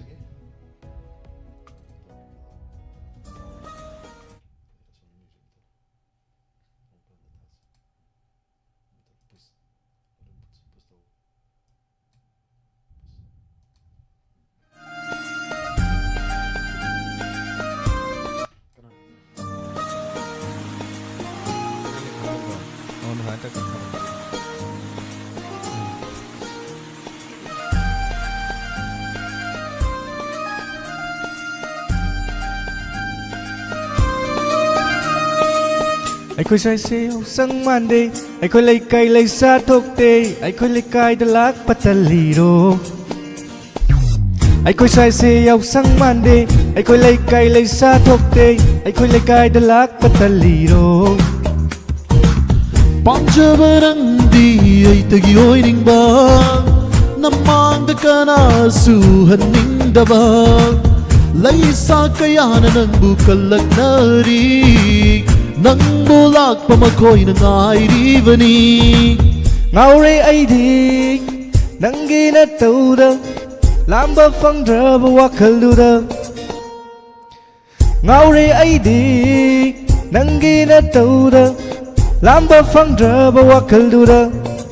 ꯑꯣ ꯅꯪꯒꯤ ꯂꯩꯀꯥꯏꯗꯕꯨ ꯅꯔꯝꯗꯕꯨ ꯇꯩꯅꯤꯡꯕ ꯇꯩꯖꯁꯅꯨ ꯅꯪꯒꯤ ꯅꯈꯨꯠꯃꯛꯅ ꯑꯩꯒꯤ ꯃꯥꯏꯗ ꯄꯦꯅ ꯇꯩꯕꯤꯔꯣ ꯅꯪꯒꯤ ꯂꯩꯀꯥꯏꯗꯕꯨ ꯅꯔꯝꯗꯕꯨ ꯇꯩꯅꯤꯡꯕ ꯇꯩꯖꯁꯅꯨ ꯅꯪꯒꯤ ꯅꯈꯨꯠꯃꯛꯅ ꯑꯩꯒꯤ ꯃꯥꯏꯗ ꯄꯦꯅ ꯇꯩꯕꯤꯔꯣ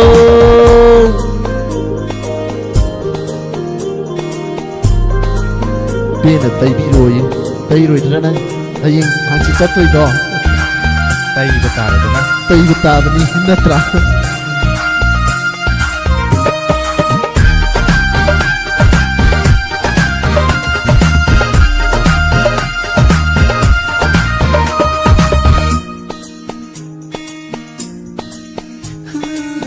Matam kaya nang bungay rakpa Ngaibai matam na ngasi oiraba Chahi kaya nangbu ngairakpa Ngaibai mahai na ngasi oiraba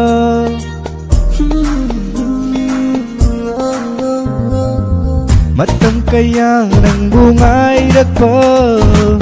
Ngaibai matam na ngasi oiraba Chahi kaya nangbu ngairakpa Ngaibai ngahai ngasi oiraba Nungbu nungsiradi lemna mangloi nungsiba Pambu pamjaradi aise nangi oigani Ngaibu ngaibiraba lemna mangloi ngaijuman Kanbu kanbiraba nangna waibu O nangi laikai debu naram debu taining batai jasan Nangi nakut magna oigi maida pena taibiro Nangi laikai debu naram debu taining batai jasan Nangi nakut magna oigi maida pena taibiro Anta taigiju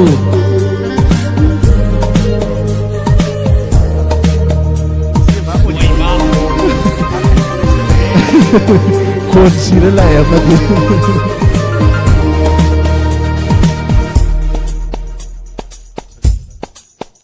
Nangdi aigi oigani aisu nangi oirage panthungi poloi fam yauba fau leptana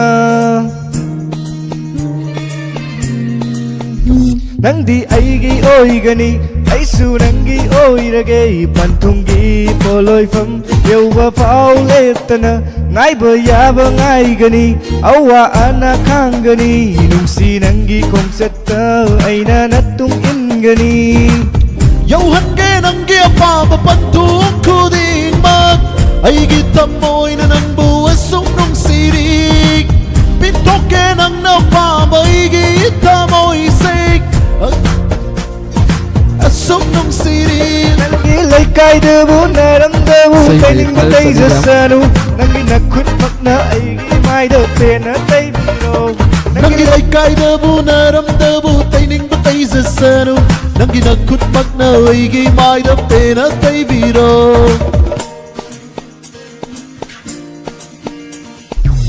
Aiko sai se yauk sang mande Aiko laikai lai sa tokte Aiko laikai da lak pataliro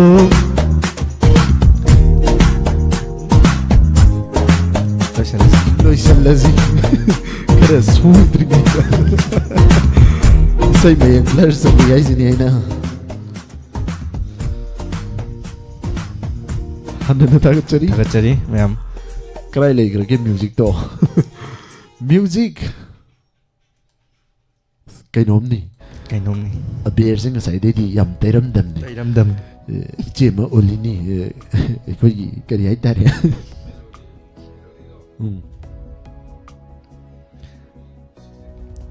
Sima olini na ne Pawbim lai bedu Aduna ne Taibiram me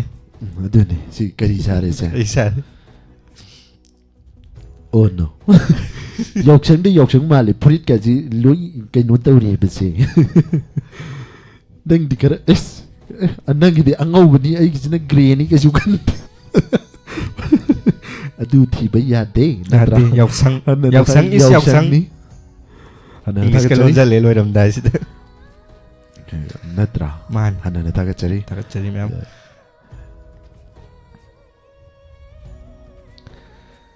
Adudi loisallasira Loisalasi special appearance amasu lam dana ngaktang appear tawbirame hana na takachari sir Olen buso yamba Olen tabak tawgai kya yam chauraba tawdang ni wahong radio gi sir Olen lawiriba ko chen bada potha ba sangdraba sir Olen ni ngasai muksu yango ngasai gi chatlaga koina chatluba ngasi gi yausang ka mari leina na koina chatluba gi video hayang fawbagi manung da meham da soidana upload tawjagani meham puna saruk yaminasi hanna na takachari sir homgi photo amtang kapiyu haina bire sir Olen photo kapa ya dori bra horen loisalaga swaida kapurgi photo session duna hanna na takachari saruk yamiri ba kuding mag dudi taw loisana ba tawrasira Loisalasi adudi kaina yatang laptop na bagi yatang lobiro meham tagi Ngasigi nantok chari ba yausang special thoram asibo tongan tongan ba platform sing da mit yang tabiriba amadi konjel oina tabiriba pumnamakpu mikup kharadang omes lukram amadi Surjit Kumanjana ma'am dagi laptop chabagi aba laujari pumnamakpu amuka hana kurumjari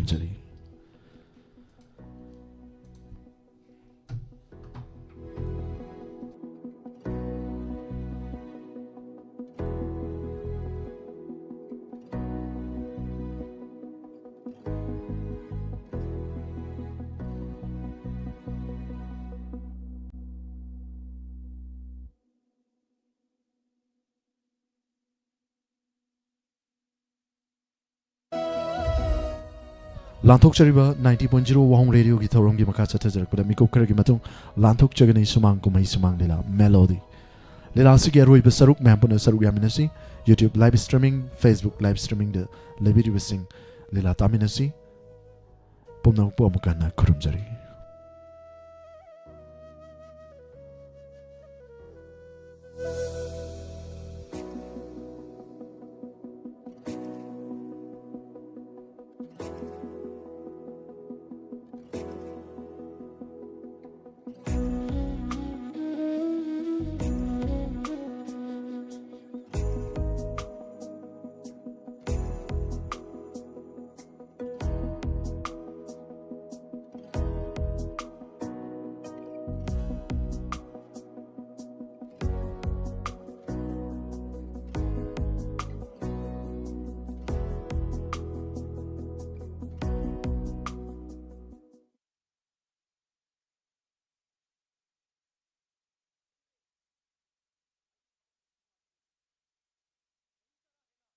Masida kang lipaga sida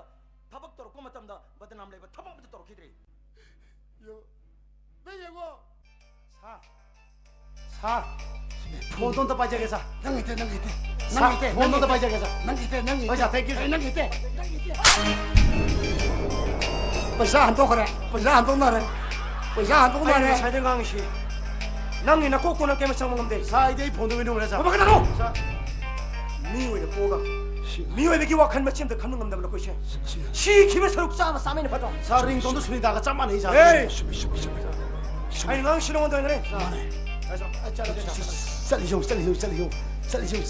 살리죠. 먹고 오셔서 또 이. 너도 그럼 그러는 거. 잘 잡는 사. 마대 아빠 망아 아니야 박자 망아 아니야. 잡는 사. 아이 가지고 와서 그래서. 라파. 넌 그래 뭐 그렇게 에 타나이 제 먹고도 굴라이 빠르가 매기 농시바 마기 누피 앵앙 마 빠는 후토 마가 먹고도 굴라이 빠르가 미삼불다 거봉학 세미리미 넌 타나지 게 하나 너 그러게 미는 뭐 내가 미는 살아 내가 되나 사실 울고 사 아이 앵아지 와라서 그사 아이 시간이 와라 넌 살게 하고 너 아예 이 사실 배사가 비려가 능이 타도록 그런 거들이 능 사실 게 피가 빵이 되고 살 소비면서 아이 아가지 원해서 그래서 뭐 반는 뭐 더더 복고도 사다 고셔도네 원해서도네 숨마 빵 해 버리면서 사 아이 아가지 원하게 사 소비면서 아이 살 거야 하이 자 이 원해서 그래서 소비면서 아이 너 원다 푸게 능 사놓고 자 아이 원해서 그래서 아이 아빠만에 원해서 그래서 능스 그런 막 그래 나나 namanya pada warak tapa ayo nang kermi nang cek maaf abi murka badamas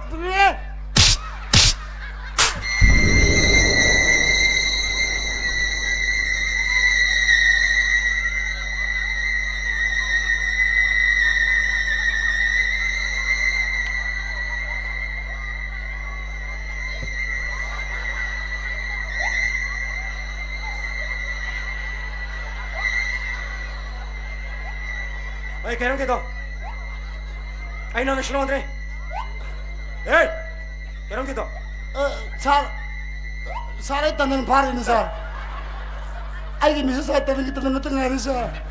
Nang nungin bubog sa tanong pare. Tanong pare ni sir. Sa ador sa lak pati sa na pasal lalari pwede lalari sa. Ay, buta to biyo kinukoy sa. Nang lande nang tato sino. Ay, lande sir. Tato bisa. Kaya sa skin matang nang inang kanto. Ay, lande sir.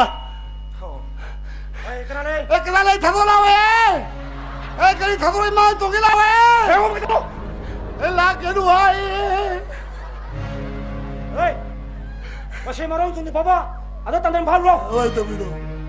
Vai Tomino ai ini piso tu punya pa abis sih sa vai Tomino sa ai pa itu pula kayak kenapa pa itu kan sa vai Tomino sa atau sa ai mau makan terus sa sulu kau terus apa tak kan sa woi kalau pilih sa izan tu sa biar deh orang ini sa bukan ya terus sa umur mati dah apa pun sa masih aneh kan tanda luka Hai ketua Sekretariat sir Sekretariat anu na Home Secretary sir masih kayak sir Good evening sir Good evening sir Good evening sir Sir Tumba Aku syarif sang terbukti yang sir oi ya kay mo hanon niya Sir Aku syarif pam sida protokol kay lapis kay lebil sir ay pakalo ne sam lakon ni ne Nangina sagi na honare tam kibado nang invite tawre ila audre adu ni wai tadran lakoni sa yam bajana bang to krentai misiam ya mene ai di office ki tabaki sinman na nang sawya di ko office ki tabah hare tane ko nai madam salona hai bani do madi angang khara oi bani ni kai ra mani ne sengang yai bana ba thank you sir ya Sarana metu Aku medam lak piram magadi yaman nuai ranga dabani. Aidi medam sana sakang mai khang na bana sadabani na. Medam lak piram magadi yaman nuai ranga ni. Aduga aku sada baton to busu aidi yamna ikai to busu. Kai do no ne. Sar gi lo hong de ngonde baton to birak na. Hai kaim khalo no ne. No mai koi family puna sak sara am sa minar lo ne. Sar aidi madu yamat tune pamje sa. Okay. Nang sar no ai office on chang rage matam si adre ko. Ise. Ai ne sang pura no pa ma kapa thoki ne. Nang na mo phubi ro bra. Sar Yamna more naudaba pakhang la chabi ani gi wathong ni sir Kari case kino haja Sara khoi lambi de sapa check tok jaba matam da Yamna te sadana ma pakhang la chabi ani gi video clip ku thena ba video se khoi na kadai da number no haidana yamna kup na thijama matam da manjar sin na boram ba Sara du gi provider ni adu ti lebang miyam da kai ba pi draga ti thadok pi hodana pakhang la chabi oi bani na hak pasara pi ba sulu no ai bra do Sar ke si arai ba di uro duri Sar video clip si am ting ki ba Ai ya tu mo yeng ki habra ti nei Sar ai hina ti ko ti Sar please wai ge ina ba mi ta Sar ting yo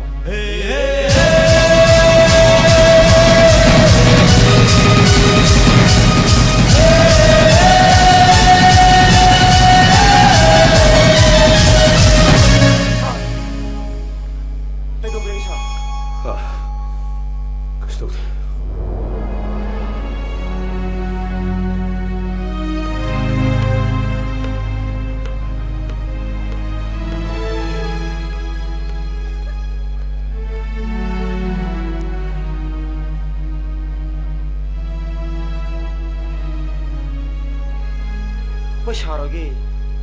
imung manung mari mata ko jara ne video ste case lo dina khoi mak yam yaw ra si bo hai sam hai gai tho tho ka si mat bai ore na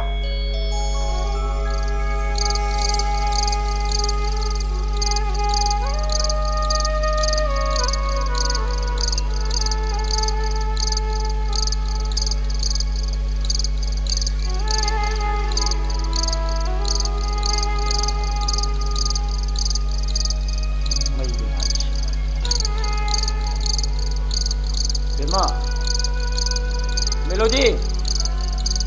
mau ikut tumma bro?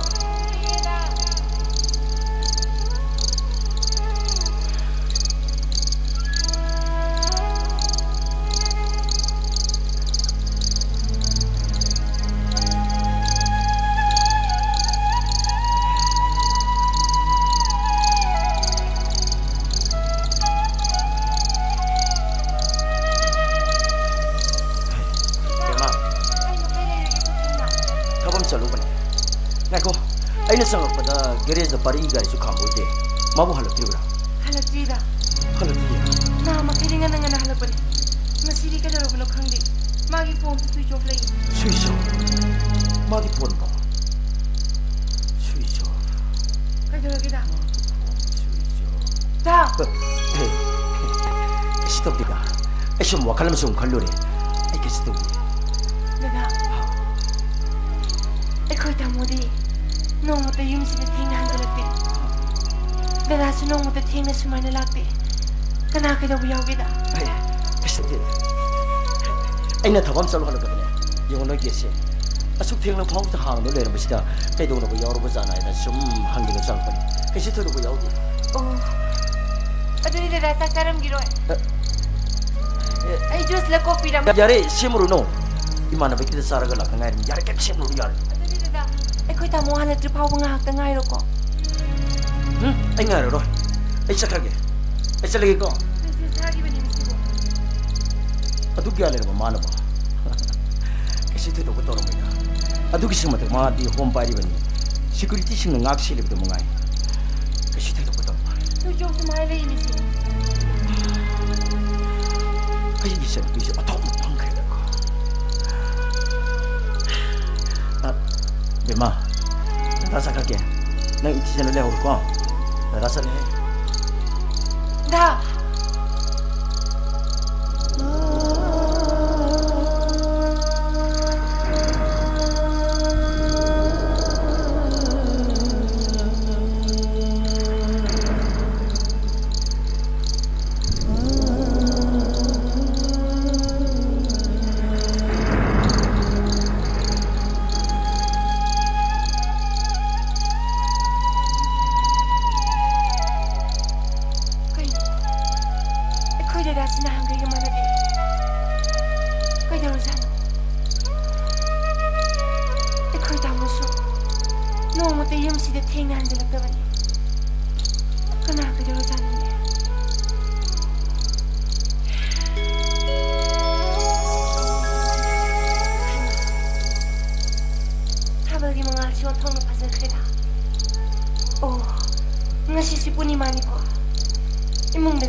melody ngasi din ang si yang nang si nang danat na nang gamarilay na magkadimag nang si dang magtayaw di kayo na ngasi dang muna nang milis mo Yo ngasi puni mahit habal si pajamara habal gi mga nehe na mayagseng beheli ba magkan Hasigi may thong na gari ba mahing na sisyo mayagseng behenggalay ay tamo imadaw siya yung mga mre ay mga si ganito ay manot ampo nung siya bagi mapam na mo karibo haro ka dagi kaparatara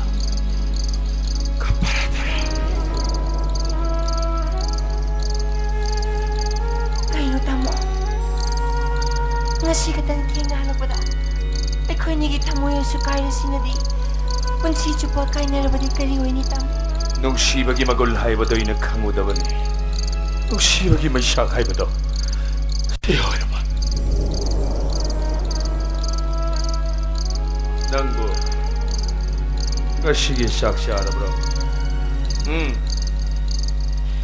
Jadi ay manong mata tamo yaw din na saksak bakal manumit yaw krabagi saksak hasla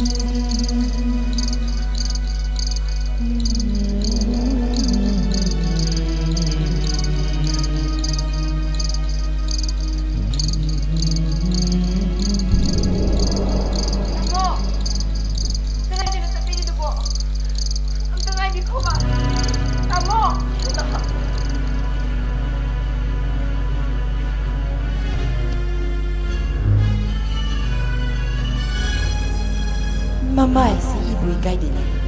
Masano pa na migi masano piye si izat mangan bilan eh. Aduga iti opisahan ni kay na mamay si tangkata na sa pusat pangami ba. Ayo rin tingam zara rudo. 미유의 보가 미유의 비기 와칸 맞지다 칸는 남다 부tum na tro. Masano pa masat pa sa butum ni masabi jan mangal lura. Ijan mangal abri shon warak tara. Mapam marang kang dan sido. Noi karin da kang dra.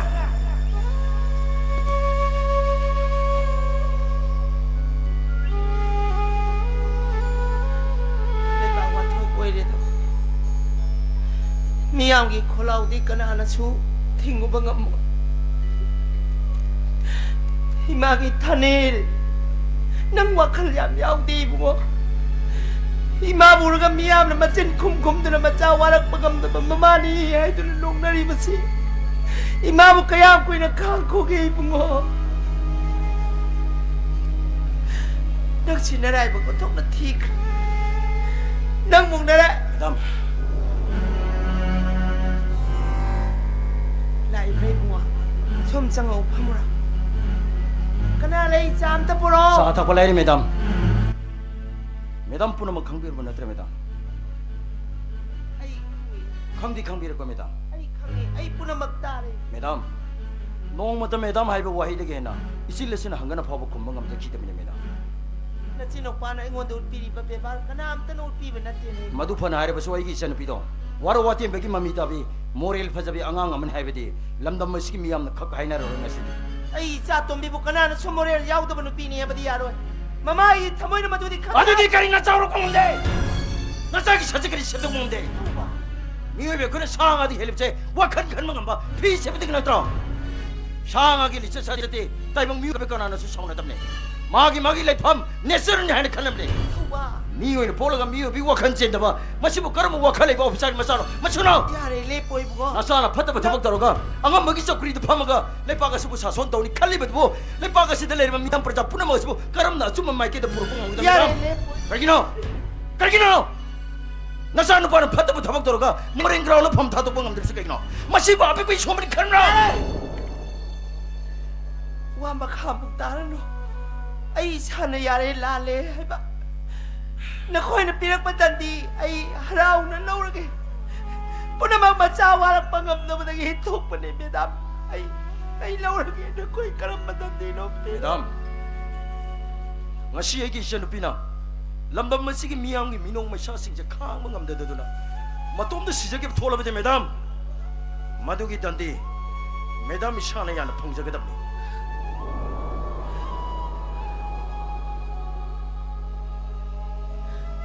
thani imagi thani nang taba ngam ibrai bungo miyoy bana taba da ngam maroi da wahai mayam ma imagi taktaleen ay tabago may tarang libase ima kaya ko'y natako ngayon mo ima na nang mulukrabi matsanate ay magkaganda na ima na nga matak na warag watim doon ang lang pag-imahira ima na pag-ibat sa inahamayam sa ibo mo law nang ima mo law ima miyoy na yung mapamdre law Mama Kari gabi mo mama Kau kana Aishu Mama ginakta Yam na kuy na layning Adubo Yang na thoba gari aduna Ay gipunsi mangan bikre mama Ay Niyoy ba mo'y nahing mangamdraban nina Unama Ay giralo halaban ni mama Natsabo waraw ko na ko mama Sibu isa kaktagi maral ay pamtopra Nupi matsado gidi maral Matsit am tayaw na roy na ay isado matam sige may nakinaraba ni santa so isado tsaki ba nate isado yung kalak pa ne totot karak papakang ne masay tayo bang natsana da balit sa tiyong nate ay isa yung lamatoba di isa melody ay imaw soy din wairong gani maram di ay isa akong marilay na rin ba nina galing di ay isa maralay te ay isa kita mamayaw na gani ay isa kita magkanasuki di ay isa kita mag-ipin May saksi ang labaso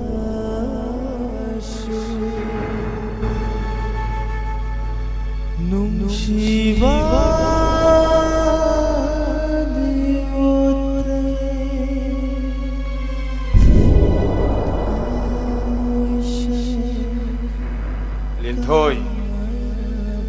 Lintoy bulay ta bro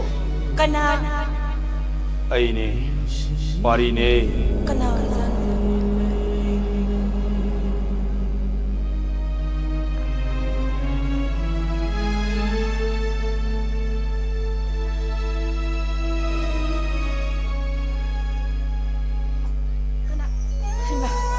Oza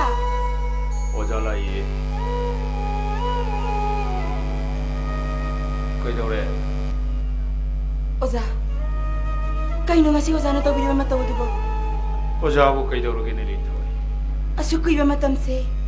Nung mataso ni sasaki da Oza na nga si tawid ba matawad ba karino? Oh adugira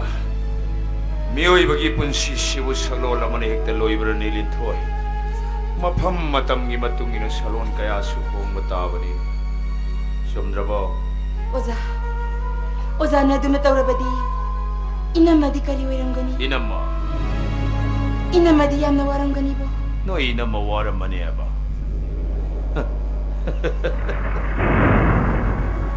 No inama na di ay bo nung sida mali. Ay gi melody na. Ay nung sida mali. Oza. Nangkap ka no. Please. Nangkap ka no, Oza. Hey, kapte. Asukoy ba matamsi? No matasukoy iyong dalaki di. Nga si di kari karambawakan kalagalayin. Oza na nililak ko sino maitraga sa kurahe bro. Nati da Oza. Miko kuding ilaw ay zeri bani. Magi Oza na. Magi sa hatri migi mayong dalak pa bo. Kananat nindoy. Thank you. Ay nga say no siya yorok pag ano yung call siya ko ini yung iba ni. No yung call siya ho ba bokol pambido bukay siya kagi. Ay na nang bularik takpi ba no di heglay da na. Pamigi marumdo da nang bularik takpi. Nang nabokol sarong hegaw jagi naktapori. Ay na lamiheli ngaw siya na ihay na nang bukubida na. Adugi bokol pambido. Kasya kre. Oza. Yantat kre. Matum ta salaga. Matum ta kimbalay niya. Mina susin panabidra ba upambi. Oh. Ay na di magi urumdra nga hakta pothage na lakbo ni. Bokol bulay na ti upambi niya na yantat bikraba. Oza salagi ko. Nati oza. Oza boy ni yung pawatin gi. Oza di yung da sangaroy ni Linto. Adura ka na. Yung da pawbiki na ba? Hey, kay nonay nangangi siya ba? Ay nang yedong washing do tage na oza na sila lako na tiyan. Paptar ba?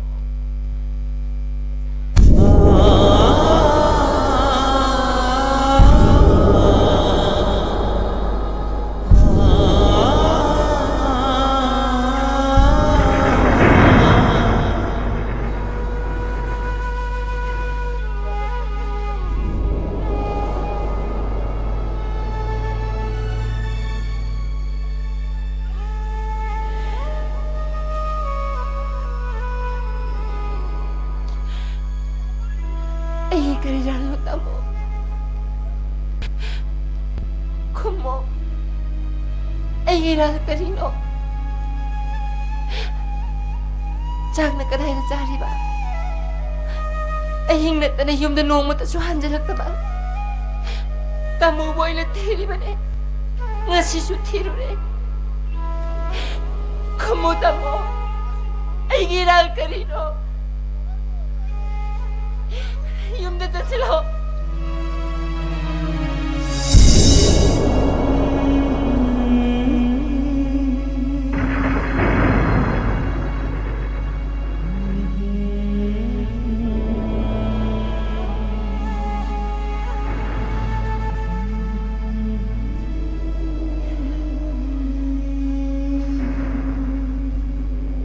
Naging toy. Kana.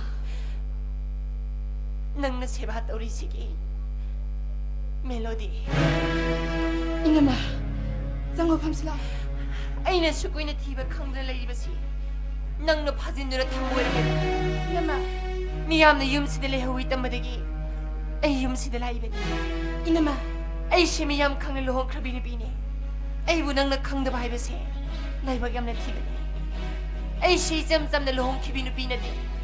Ipura bagi makong shok to na seba doribi. Yumgi mama mo ka doribi. Isagi no shiba pang na doribi. Manema ko na tawzan libi yumgi mauna isi. Yumgi mo. Inama. Inama na haibiri ba dibo kanino?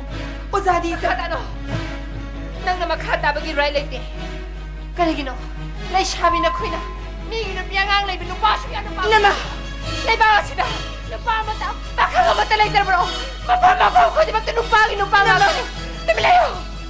Karing lalay sabi na ko'y namigin ng pirang na imin ng pabong yung kalis mo. Na ko'y nasok yan na wakalyaw di masibong karing ito. At ang nawakalyaw kinahingdoy siya ng muli. Nakanda si Daki pinapatra. Manalyaw kinahingin ang karing. Ay! Karing inoy lang na. Ay gimaralay siya tabi shotay siya nga ang bili ba? Sa'y bili ba siya? Magimaran karino. Ha? Magimaran karino. Mana nga si Sally mo tamoy si mo? Saan na maging monelyaw ni bro si mo? Maho monelyaw di hebre nang una karana harake. Ha? Karana mo mong kabako na nungay. Monelyaw di hebre nang una karana hay. Ay di karana. Nang mo melody. Nang mo. Nang di melody.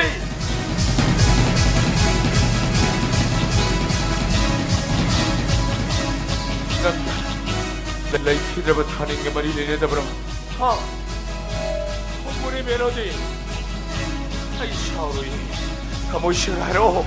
나가 마가 머리를 낸다 브로 나운다 하여 나운다 커버 우리 멜로디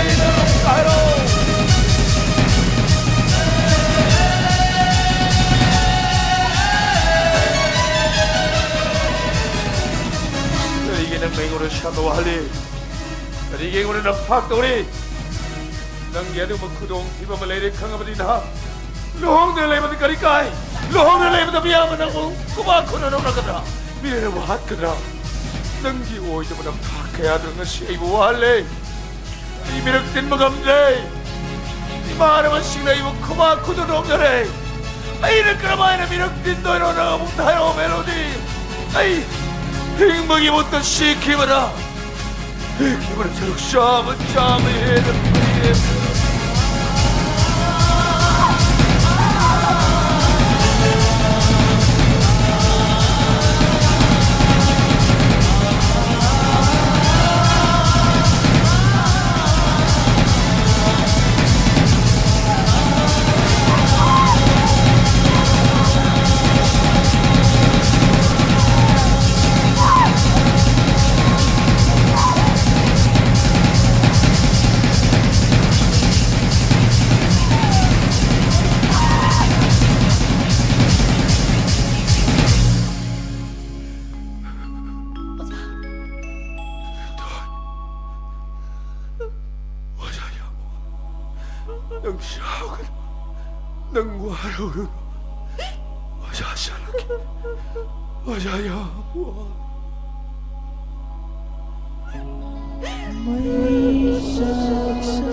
Hojik tabi kre sumang kumai sumang lila melody lila sugero iba saruk map na dami na kre lantok shariba 90.0 wahong radio ki tawring makat sa tazara kuda hojik among map na kudol damzari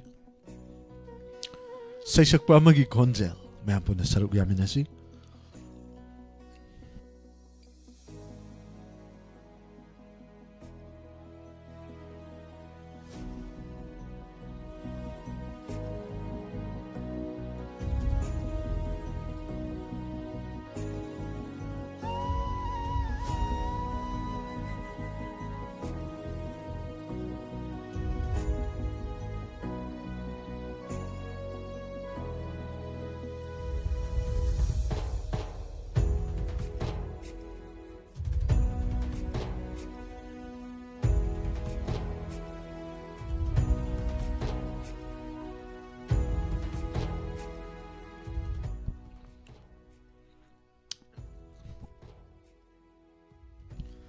Nasi saisak pida pudana luxury Madhuri ma'am pun namin nasi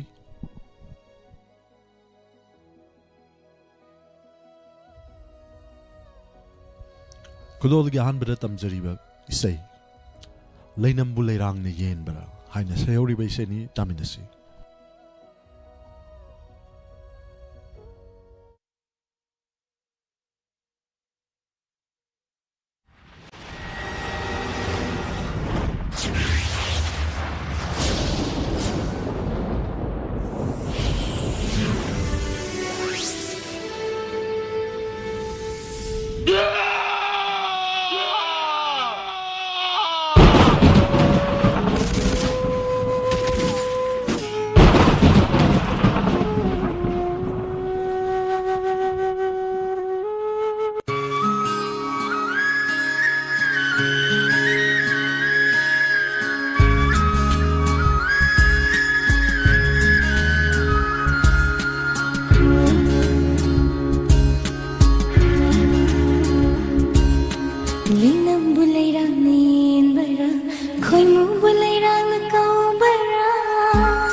Leirang leinam phangbada leirang satham thirakpagi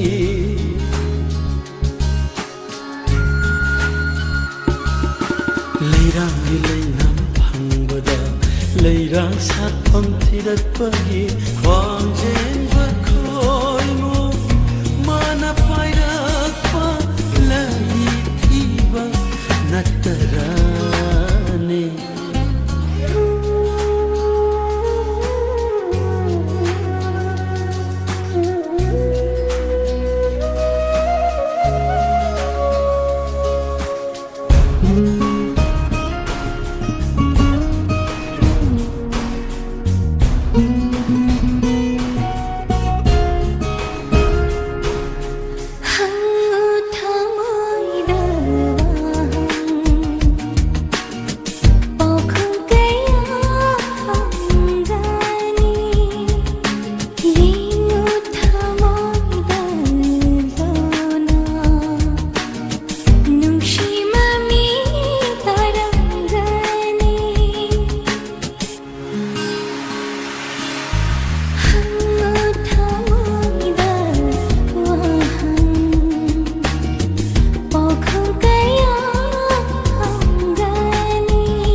Manghanbinu mangla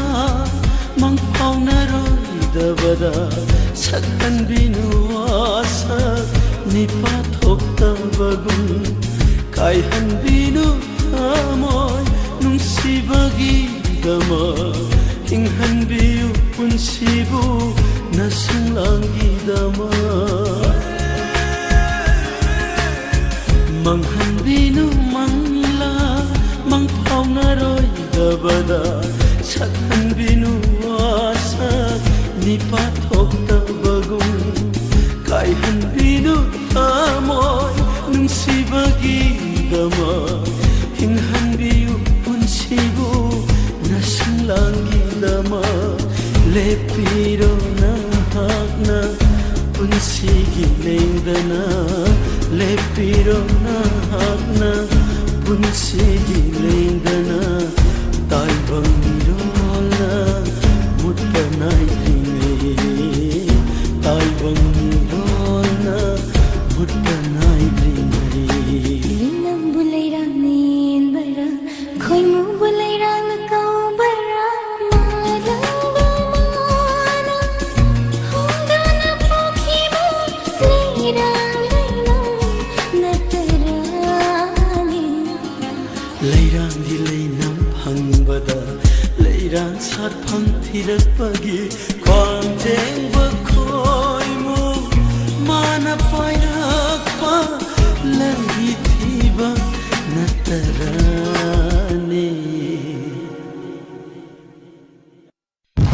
Ladies and gentlemen, this is Madhuri, the singing angel.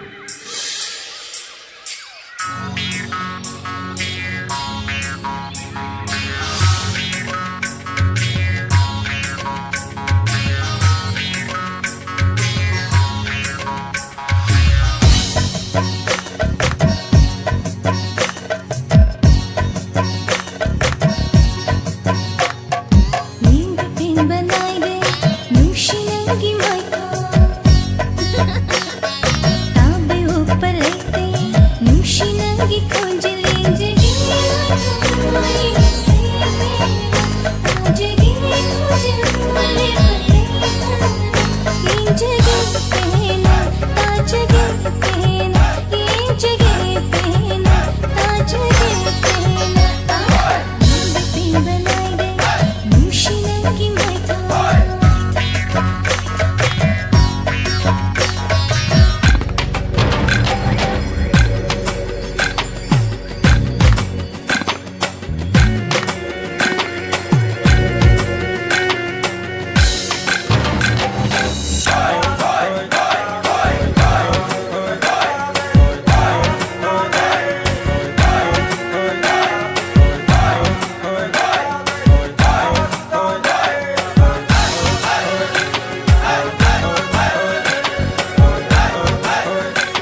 ಮಂಗ್ಲಾದುದಲಾಚೆಗೆ ನಂಗಿ ವಾಕಗೆ ಸಂಸಾದುದ ತಿಂಜಗೆ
She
नुंशिरैना इराकना हल्ले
जगे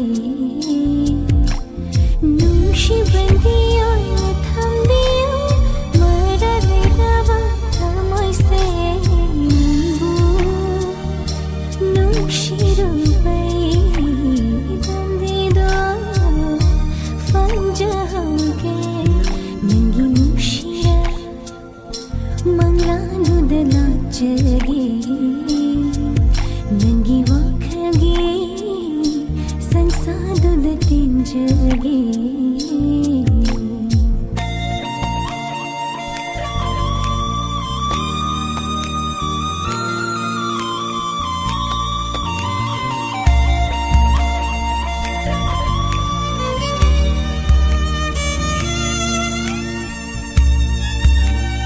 तपना है लता नूशी थका थमोशी तपना है लता नूशी थका थमोशी इरत मेरी नसीदी नंगी वाहन खोही दे सुथमी नंगी नूशी बन सेना दे सुतांगी नंगी नीलोते ताहलाइबू नंगी नूशी बन लाहलाइबू नंगी नूशी रे मंगा दूधला जगे नंगी वाखगी शंसा दूध तीन जगे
ikai fiji oirebi ikai fiji oirebi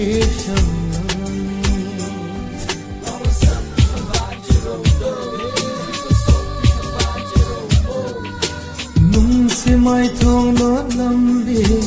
ikai fiji oirebi ikai fiji oirebi Kungat jaging asede ikut magna Yung jagat hamoy shina timba makai Kungat jaging asede ikut magna Yung jagat hamoy shina timba makai Hey, oya chika, I'm all day Makahawa, matipinaw day Precious gift, hey, you was not gotta miss this soul, yo. Kungat pidona, ture samnase, kitire nacha, samjiga nushina, naman chahan binu, unsigi oina, nushina kitiba, thamagi nachoni, nushimai thammo tambi. Ikai fiji oirebi, ikai fiji oirebi salami. Oi bima, liba, singla balai jahiri koi jage. Nushigirigna, icheloi duna, chilibane aige thamoy nayumda. Nushigirigna, icheloi duna, chilibane aige thamoy nayumda. Thamoy anina, amata oinaba. Thamoy layumda pakliba. Banai je iri koi bi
खंजकी थमोई सेंगना पुंसीगी ओइना खंजकी थमोई सेंगना पुंसीगी ओइना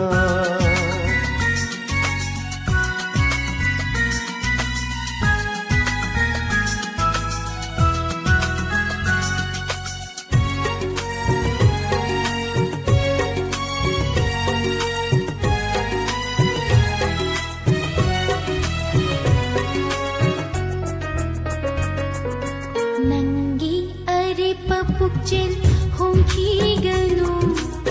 लई जब खुदे छिन चरगे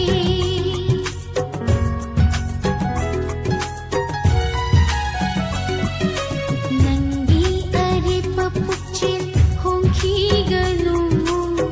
लई जब खुदे छिन चरगे ओई बिरो ने नंतना आईगी नुशीवा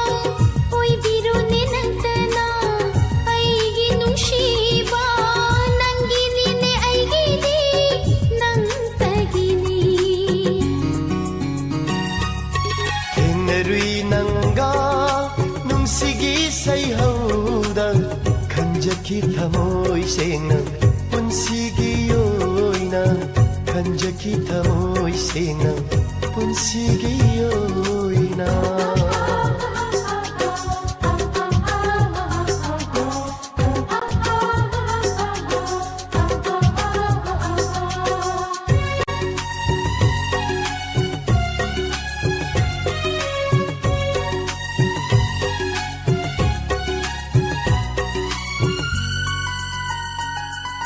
मरौ लैबी मित्येंदुना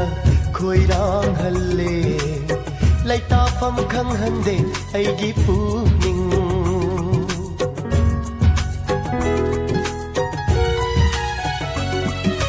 मरौ लैबी मित्येंदुना खोइरांग हल्ले लैताफम खंगहंदे अैगी पुनिंग तुमले चारे मंगलांदा चारे मंगलांदा कंगाउना न ले ले अंगाउ बे हाय बदो ओई रे ने केंगरुई नंगा नुंसीगी सैहौदा खंजकी थमोई सेंगना पुंसीगी ओइना खंजकी थमोई सेंगना पुंसीगी ओइना नंगी आशादा लिपलब वाखलनी नंगी आशादा लिपलब वाखलनी कन्नादा शुमित यिंकारन चल्लो दे केंगरुई नंगा नुंसीगी सैहौदा केंगरुई नंगा नुंसीगी सैहौदा खंजकी थमोई सेंगना पुंसीगी ओइना खंजकी थमोई सेंगना पुंसीगी ओइना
मंगलांदा तोयना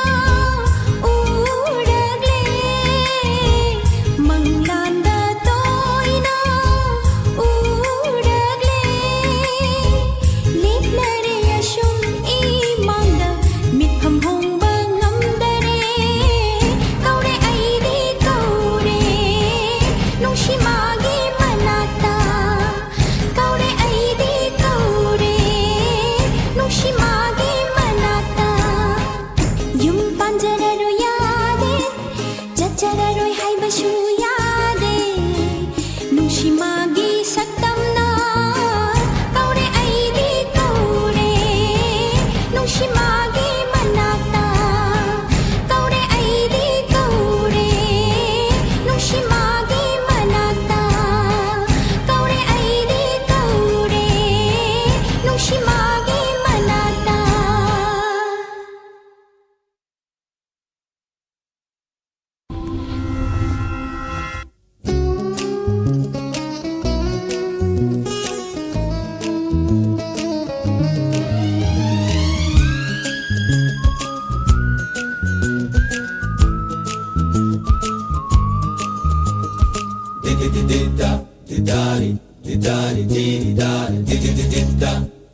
Nok mi ba mai thong duni chakli ba wa shungang da ba na to duni ngori ba Nok mi ba mai thong duni chakli ba wa shungang da ba na to duni ngori ba thang mai nung da kari khalli thang mai nung da kari khalli thang mai nung da kari khalli hai badu de de gam jide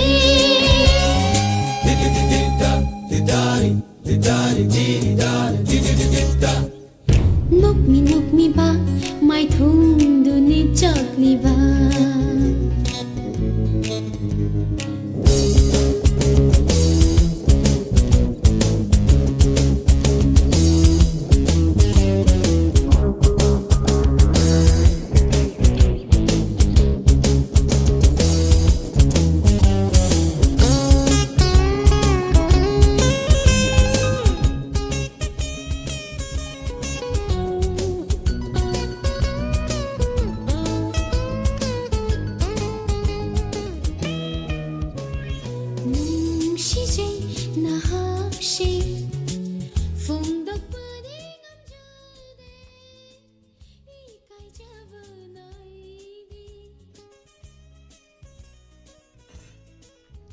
Hozik dawi Chris sumang kumai sumang lila taminar matung lantok chariba 90.0 wahong radio gi mayam nam hozik muktabi Chris makal matel gi seising seisakpa amagi konjelda asigi putuna lakchaki ba seisak pising Argenande suri amadi Madhuri Thorangi makatsa tajarak pada 90.0 wahong radio na mayam gidamak putuna lakchari inspector te again over episode listing amaga chatret nifu suba huran bagi ka tangka asigina kontramari suba saruk mayam da putuna lakchari YouTube amadi Facebook ta lebiriba khuding magna matangi page ta lakpiduna thoram saruk yabiu mayam puna saruk yabina sei